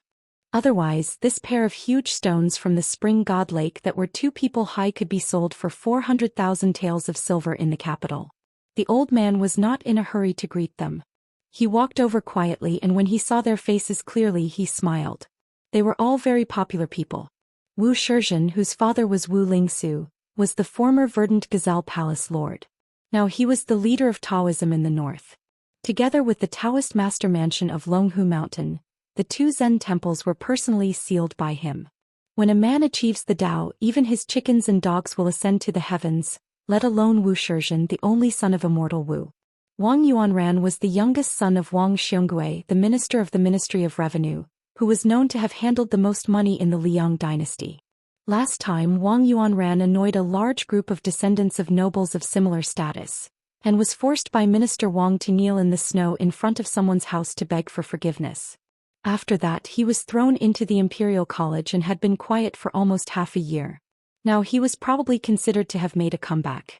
Other than these 2 popular young people, there were also 2 grandsons who had made great contributions during the Spring and Autumn War.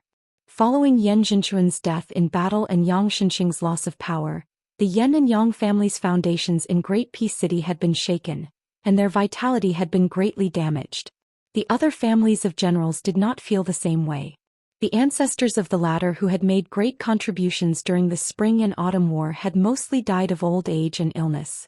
They were originally far inferior to Yang Shenxing's Yang family, who was still alive. Yang Shenxing could do whatever he wanted in the west of the capital. Back then, most of the Han family's wealth had been handed over to him, and he had tens of thousands of elite soldiers in Ji province. Many times the imperial court's decrees were not as important as Yang Shenxing's words.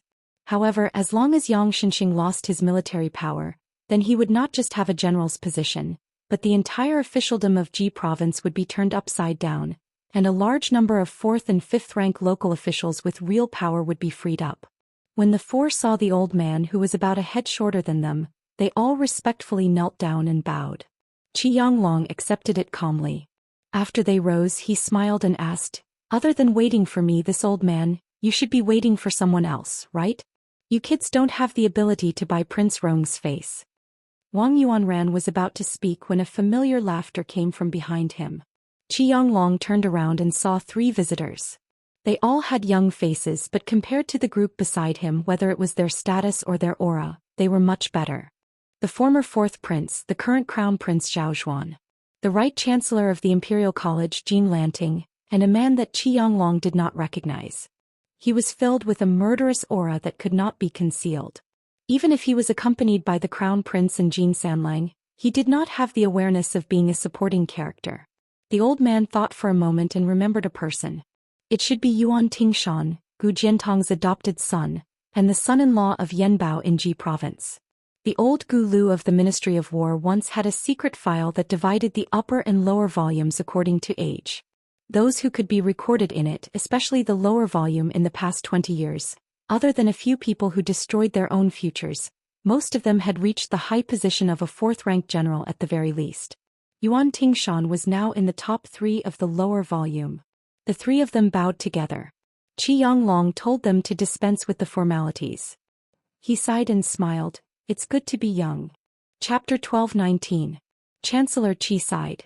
Crown Prince Zhao Zhuan, Jean Lanting and the rest only smiled and didn't say anything. They weren't at a position where they could casually argue with Qi Yanglong. At the very least, they weren't at that age yet. As the Crown Prince of Liang, Zhao Zhuan had the most confidence. However, he revered Qi Yanglong the most because there was a huge mountain between him and the Grand Chancellor of Shangyin Academy. Among the group, only he knew about the master-disciple relationship between Qi Yanglong and Half-Inch Tongue. Furthermore, with Qi Yanglong's knowledge and experience, Wu Shizhen and Wang Yuanran would probably think about the situation in the capital and the world even if the old man casually mentioned that the weather was good today. Chancellor Qi looked around and smiled in relief when he saw that the youngsters he mentioned didn't reply. At this moment, Yuan Tingshan took a step forward and smiled. "It's really good to be able to live to Chancellor Qi's age." Qi Yanglong looked at this young martial artist whose name shook the capital.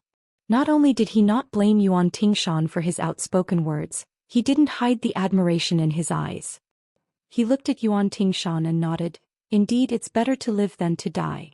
Especially for a battle general like General Yuan, who persevered at the border all year round. It doesn't matter if you lose a few battles as long as you don't die, you will have everything." Yuan Tingshan was stunned for a moment and grinned. "Chancellor Qi, you are much more straightforward than those old fellows in the capital city in the past. If there's a chance to make a trip to Jishou, I will definitely bring out the best wine." Chancellor, it's impossible not to drink wine." Zhao Zhuan's smile was warm and slightly helpless. "Mr. Qi, don't lower yourself to the same level as this boor." Qi Yanglong waved his hand and smiled. "Living in the desert border for a long time can cultivate heroic spirit. What you said is true. I will probably make a trip to the border next year from Liangliao to Jixi. At that time, I'm afraid General Yuan won't have enough wine." Yuan Tingshan chuckled. "I've done a lot of shady business of killing the rich to help the poor at the border of Jizhou this year, but not a single copper coin fell into my pocket. However, if I want to treat Chancellor Qi to a few jars of fine wine, I think my salary is enough." Jean Lanting, who had been smiling cautiously the entire time, suddenly stopped smiling. He glanced at the crown prince and saw that Zhao Zhuan's face was calm, as if he didn't think that Yuan Tingshan would cause trouble with his words. Wang Yuanran and the others all admired this mad dog Yuan's unbridled behavior from the bottom of their hearts. The old man in front of them was someone the imperial court secretly invited to keep Grand Secretary Zhang in check. When speaking with him, who wouldn't cover their dirty buttocks with all their might, fearing that Qi Yanglong would have a bad impression of them. If that happened, they wouldn't have a chance to make a name for themselves in the imperial court for the next 10 to 20 years. For someone like Wang Yuanran who could do whatever he wanted in the capital, not to mention Tantanon, Even if he met someone like Yin Maochun or Yuan Gua who called him uncle, he would still have to obediently tuck his tail between his legs and pretend to be gentle, courteous and thrifty. Qi Yanglong gave the seemingly heartless Yuan Tingshan a glance. Such a young and reckless hero had tormented the lifeless officialdom of Ji province to the point that it nearly broke its old bones. The reason Yuan Tingshan came to the capital was to bring a bramble and ask for punishment. If he still didn't come, perhaps even his foster father, Gu Jiantang, would not be able to keep his official title and military power. Yuan Tingshan had gone on a killing spree in the region of Ji province. Many of the tyrannical clans that had been rooted in the region for over 100 years were accused of treason and recklessness. They were executed first and reported later. Before the Ji province's governor, Qin Huchen, could report to the Ministry of War and the Ministry of Justice, Yuan Tingshan had their heads chopped off. If it were only one or two incidents like this, perhaps Qin Huchen would just turn a blind eye to it. He might even cover up for Yuan Tingshan, the foster son of Gu Jiantang. But after autumn came, Yuan Tingshan's tyrannical behavior became more and more serious.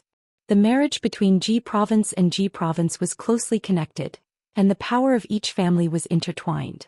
The so-called 12 families in Ji province married each other, and almost all the clan leaders were related by marriage. As a result, Yuan Tingshan killed 4 of them in one go. As a result, the border of Ji province was plunged into turmoil, and the imperial censor was impeached because of it.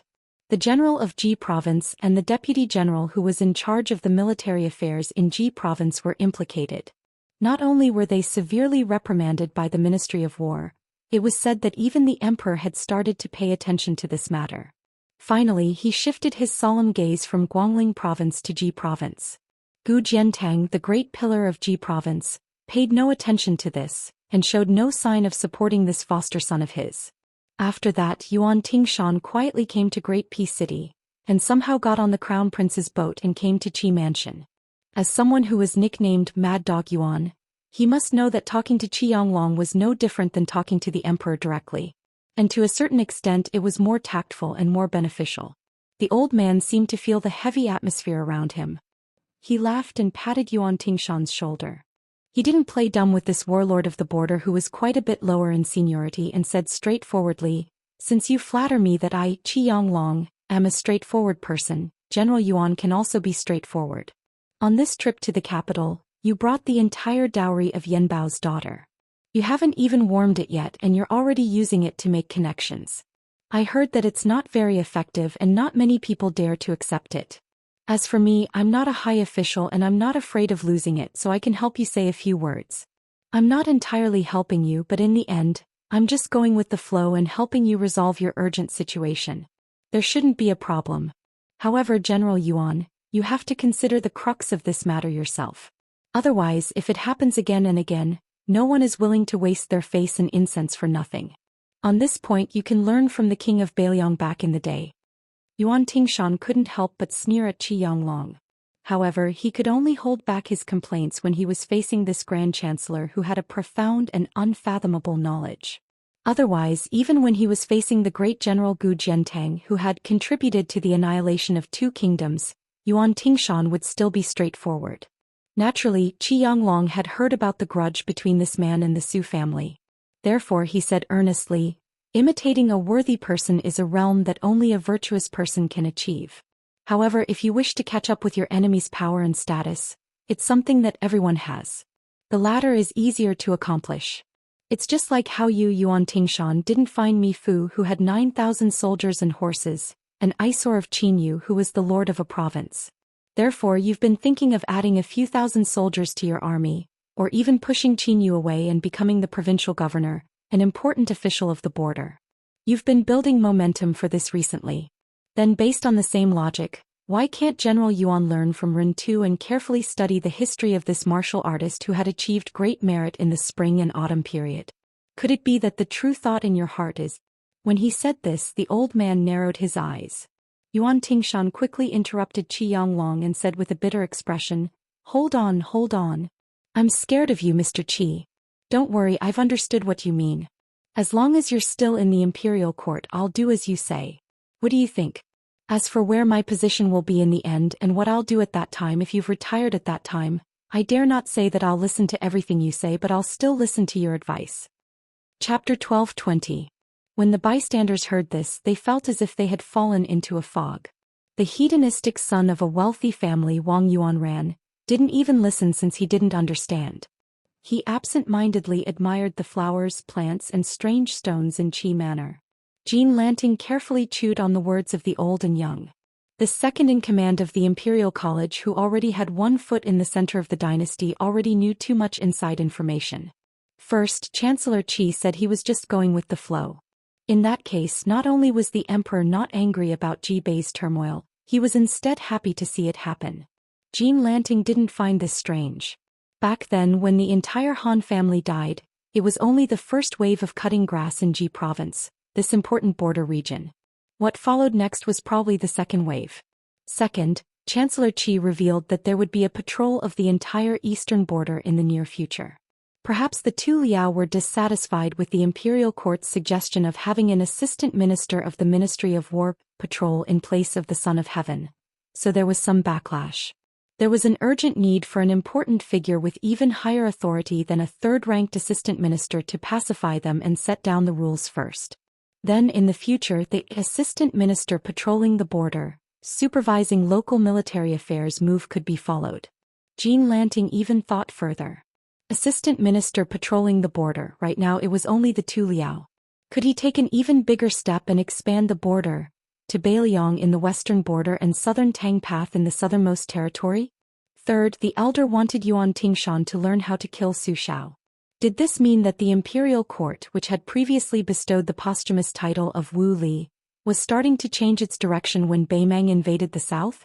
Did they want to add some good reputation for Su Shao in official history? If this really was the case, then Jean Lanting couldn't continue to oppose the imperial court at this time. Jean Lanting subconsciously stared at the pile of feng shui stones that seemed incomparably ugly to him. He suddenly felt that he was no longer that fledgling who had just entered the capital.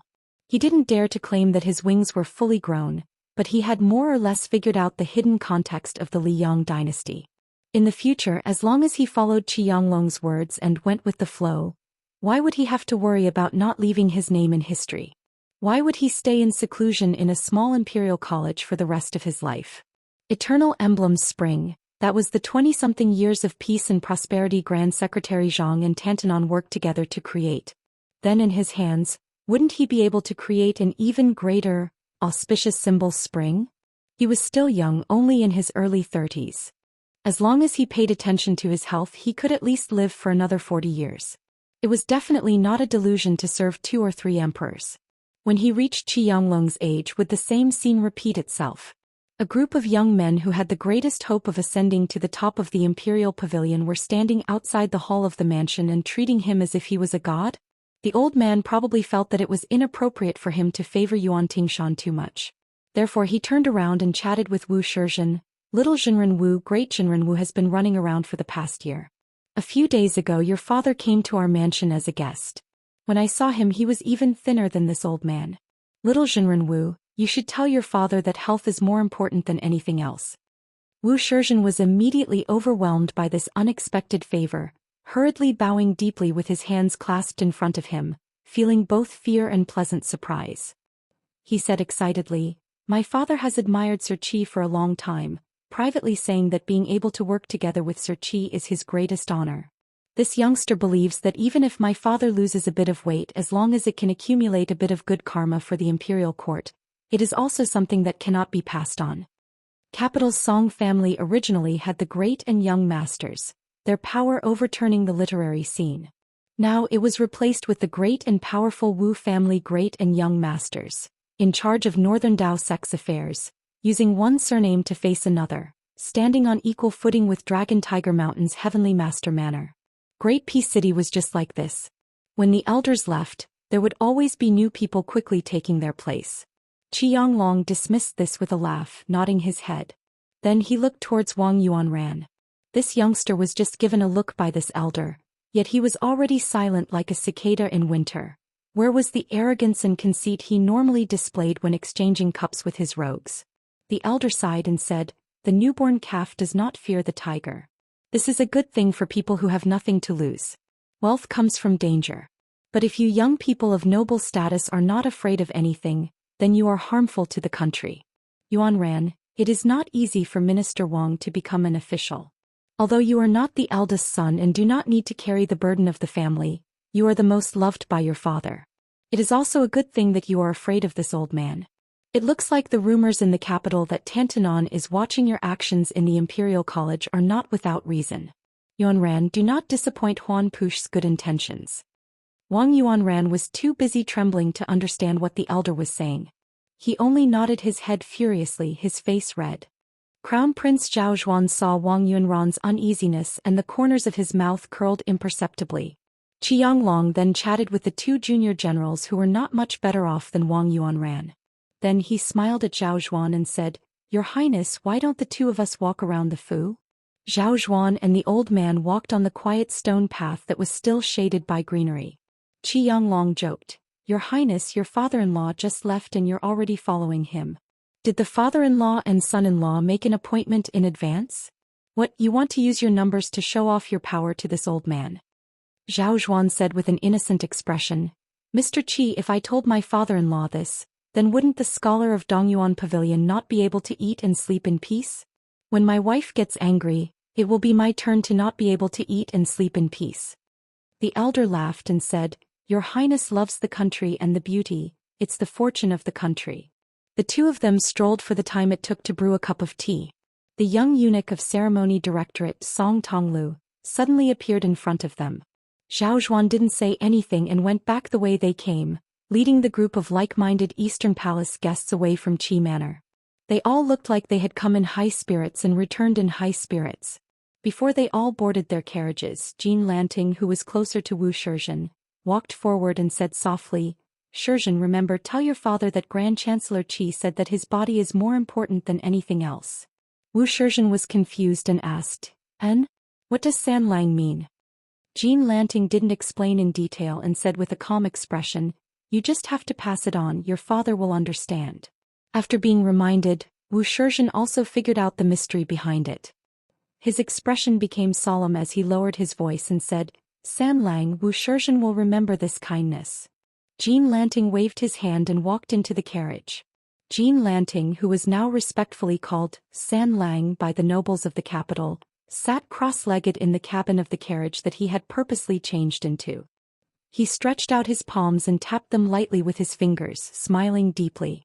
It was unknown which wise sage had said that if the entire world was compared to a large net and those roads were the wires, then Great Peace City, which was the center of the dynasty, would be the starting point of this net. Whether or not one could be called an important official of the center didn't depend on what rank they were as an official, but on whether they had the ability to spin silk and weave a net. Jean Lanting felt that he already had this ability because he could influence many big shots of the dynasty and influence the direction of Sun Li. Even if it was still insignificant now, this situation that everyone knew about was not to be underestimated. Yuan Tingshan's trip to the capital didn't have much fanfare. Just like this visit to the Qi Manor, he had taken the Crown Prince's carriage along the way. The two of them sat in the same carriage. Zhao Xuan and Yuan Tingshan lazily leaned against the walls of the carriage, one on the left and one on the right. Obviously they were the ones who hit it off the best.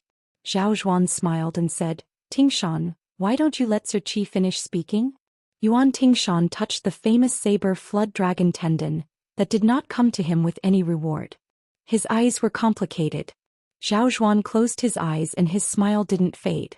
Actually, whether you become Su Xiao or Gu Jiantang in the future, I don't care. Compared to my wise and powerful father, I'm far too lacking. Only in the matter of tolerance I've won by a little. Yuan Tingshan sat up straight as sweat poured down like rain. Zhao Xuan muttered to himself, the thick frost is fiercer than the blazing sun. It's a pity that the old farmers in the countryside understand this simple principle, but the smart people in the capital don't understand it. Chapter 1221. In the library of the Qi residence, Qi Yanglong looked at the middle-aged man who could not hide his fatigue and said sadly, Your Majesty, how can a bow that has been taught for 20 or 30 years not break? The emperor of the Zhao family smiled and said, It can't be helped. In the past I didn't have you by my side to assist me. If you had entered the capital 20 years earlier, I might have been able to live for 20 more years. It's just that life is difficult and I have accepted it. Qianglong sighed softly and then said seriously, "There's one thing I don't know if I should ask." The emperor nodded and said, "Just as the previous secret letter said, there's nothing that can't be said and nothing that can't be done." Qianglong asked, "His Majesty can tolerate Tan Tomwing's wild and dissolute behavior, tolerate the drunken sleep of the yellow door guards when they're on duty, tolerate Zhang and Gu right under his nose, tolerate Bai Yan in front of him and Han Xingxian beside him, tolerate the two emperors, Jiangnan's literati discussing politics, and tolerate the scholars writing nostalgic poems. Recall the previous dynasty. You can never slack off on government affairs. In 20 years, you have accumulated as many as 9 million words. Why can't you tolerate a vassal king who lives in a corner and has no intention of rebelling?" The emperor said bitterly, "Mister, you know the answer. Are you afraid that I will make things difficult for Northern Liang?" Qianglong did not speak. His eyes were bright as he stared at the emperor of the Central Plains who had been ambitious since he was young. He did not have the achievements of the previous emperor who unified the world, but his ambition was greater.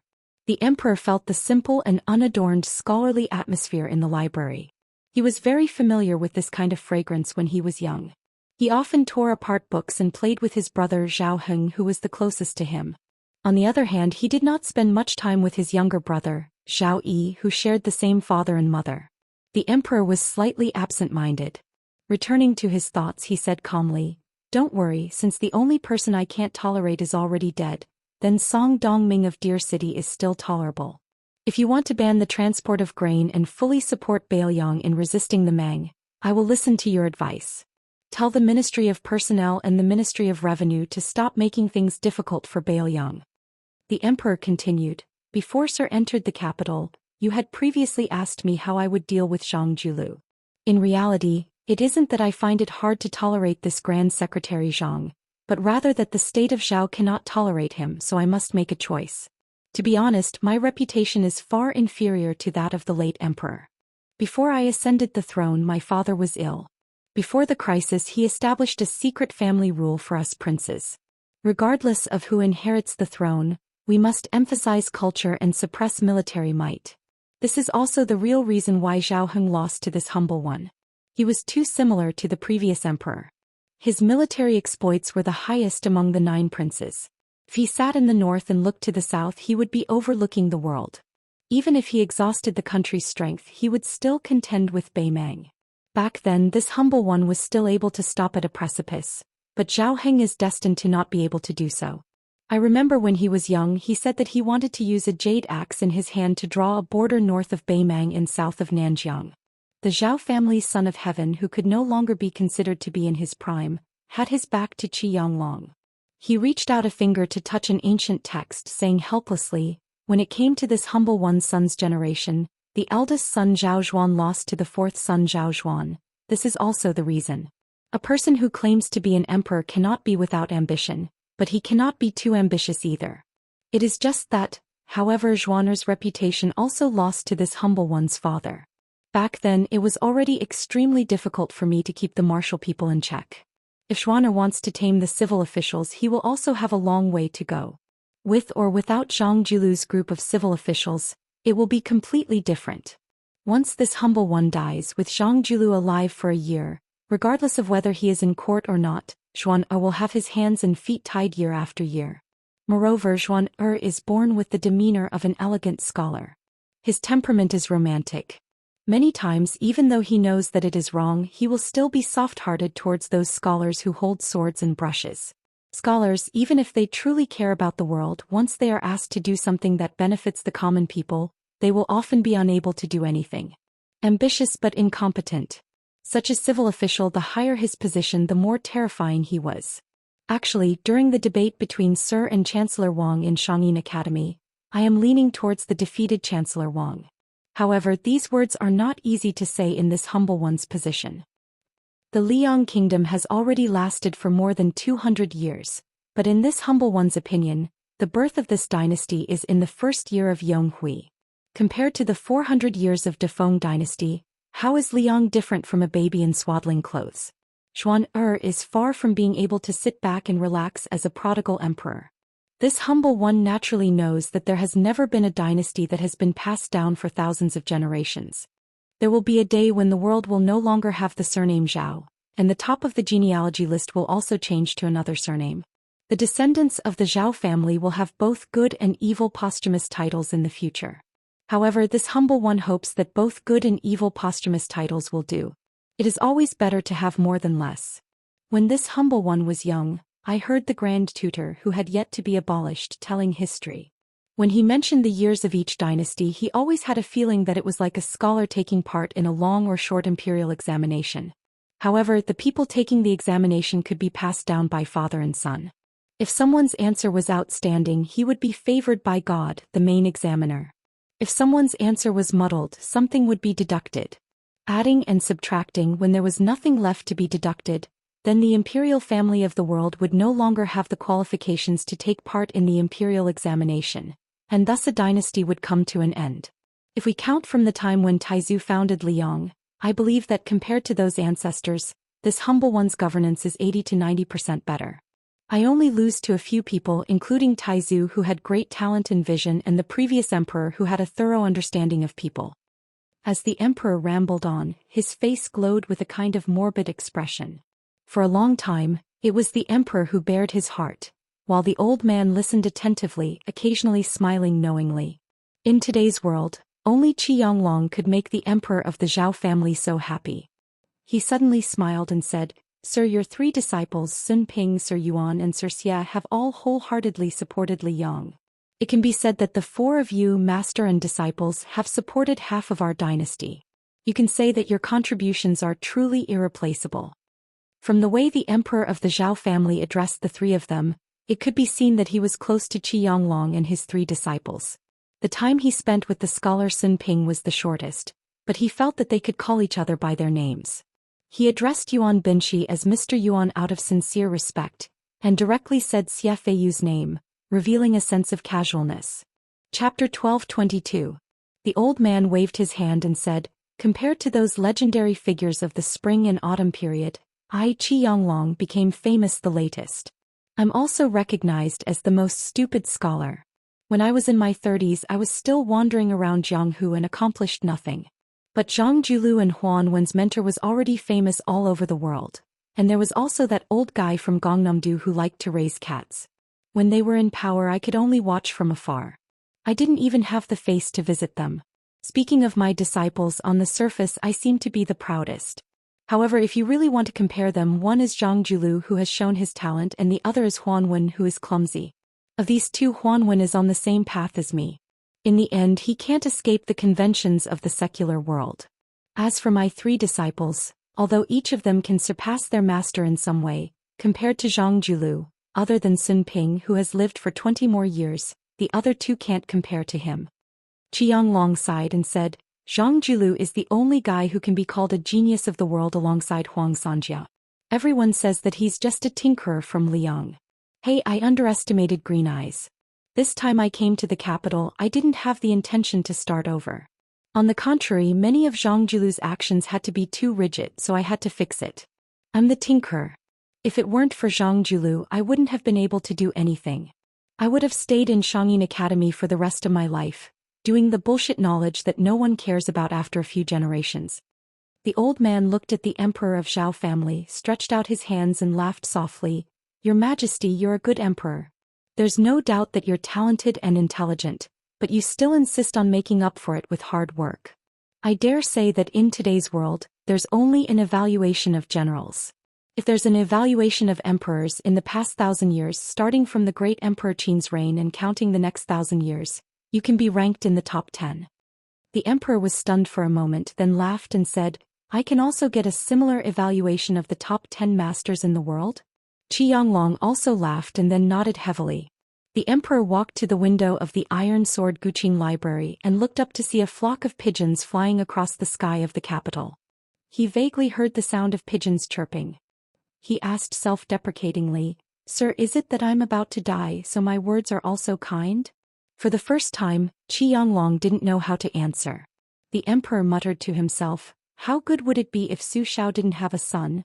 Otherwise, that young man would die early in the Jianghu, but at the same time leave behind an heir. Then I won't be stingy to give Su Xiao the greatest title, give that young man a hereditary title, and invite Su Zhao's grandson into the capital to enjoy the special treatment that even surpasses that of Zhao Jialong's descendants. As long as the Zhao clan rules the world, the descendants of the Su clan will enjoy a day of prosperity. Qi Yonglong was silent. Qi Yonglong answered slowly, decentralization. Completely breaking up the local forces. But this has to wait until the world is unified. When the time comes and Beimang is annexed according to the current system of Liang's 4 major prefectures, counties and prefectures, the head of a Dao is just a civil and military division between the Jidushi and the Jingshi. As long as the Jidushi completely overpowers the Jingshi, he will be no different from a country's monarch during the spring and autumn period. Liang has suffered the calamity of being separated by the military. We must not repeat the same mistake. Especially after taking over the northern Mang, in addition to the original 14, there would be a total of more than 24 provinces. It might seem like a lot, but at the present level of postal stations except for the hinterland of the Central Plains, most of the provincial governors and governors were far away from the emperor. The establishment of the Dao level was originally a temporary establishment, and it would be abolished later. Not only that, the 30-plus provinces in Liang now had to be further divided, with some large counties singled out as provinces. Under the premise of maintaining the civil and military co-governance and the checks and balances between each other, there should be 80 provinces in the world in the future. Moreover, the provincial governors and generals of each province had to be rotated every 4 to 6 years. During the rotation they had to go to the capital to meet the emperor. There won't be too much resistance when this is implemented. After all, when the time comes, the civil and military heads of a prefecture will have real power and their official ranks will be high. Everyone will be happy to see this happen. Even if some of the current Jingshi and prefectures are resentful, they won't be able to resist the urging of their subordinates. If they dare to go against the trend, they will be digging their own graves. The imperial court won't even need to do anything. Qi Yonglong hesitated for a moment. He raised his arm and made a clenching and unclenching gesture. Only then did he open his mouth and say, "This is decentralization. The next step will depend on the ability of the future Zhao emperor to decentralize. Decentralization can't be too tight. You can't hold on to it and not let go. You can't appoint people by favoritism. You can't think that you'll get it done once and for all. Scholars can debate whether human nature is good or evil. But as an emperor, you have to firmly believe that human nature is easy to change, that greed is hard to satisfy, and that you have to constantly show kindness and severity. But generally speaking, as long as this matter is successful, it won't be difficult for the Zhao family of Liyang to remain at the top of the genealogy for another 200 years. As for specific measures, for example, the closer to the border, you can use favoritism and not virtue. The closer you are to the capital, you can use virtue and not favoritism. When you rotate, you must follow this principle. But this kind of thing is ultimately just a minor detail. The emperor listened attentively to the old man's words, not daring to miss a single word. Qi Yonglong seemed to have realized something. He said, "It's inevitable that the world will be divided and united. But if we trace it back to the source, every time the world is in chaos, it's the dynasty that blocks everyone's path to ascension. In fact, it's very simple to be a commoner and an official. That is to let them have a thought in their hearts. With a thought, they will be afraid of death and don't want to die. In the end, as an emperor, no matter how stingy he is, he still has to give everyone a pair of shoes to wear. Don't let the people in the world be barefooted and not afraid of wearing shoes. Because of this, they will have the last thought of daring to pull the emperor down from his horse." On this point, Su Fengyin did very well. From the generals of Beiliang to the civil officials, and then to the commoners, his various actions are to tell the people of Beiliang that I, Su Fengyin, will enjoy the blessings with you and bear the hardships with you. Hearing this, the emperor said softly for no reason, "How good would it be if this young man was my son? Back then it would have been fine if he had been my son-in-law." Qi Yonglong didn't know whether to laugh or cry. He wanted to remind the emperor that there was no such thing as if in the world. The emperor looked out of the building in silence and was in a daze for a long time. Qi Yonglong was also in a daze. This was the first year of auspicious talisman. After autumn, many people felt uncomfortable. But in reality, even more uncomfortable waves were still to come. When the frost killed all kinds of grass, many people would die, and many people who had already gotten rich would die. The emperor suddenly turned his head, tears streaming down his face. Teacher, I don't want to die yet. I still want to see this world from the south to the north. A few more glances. It's good to take a few more glances. Qi Yanglong had nothing to say.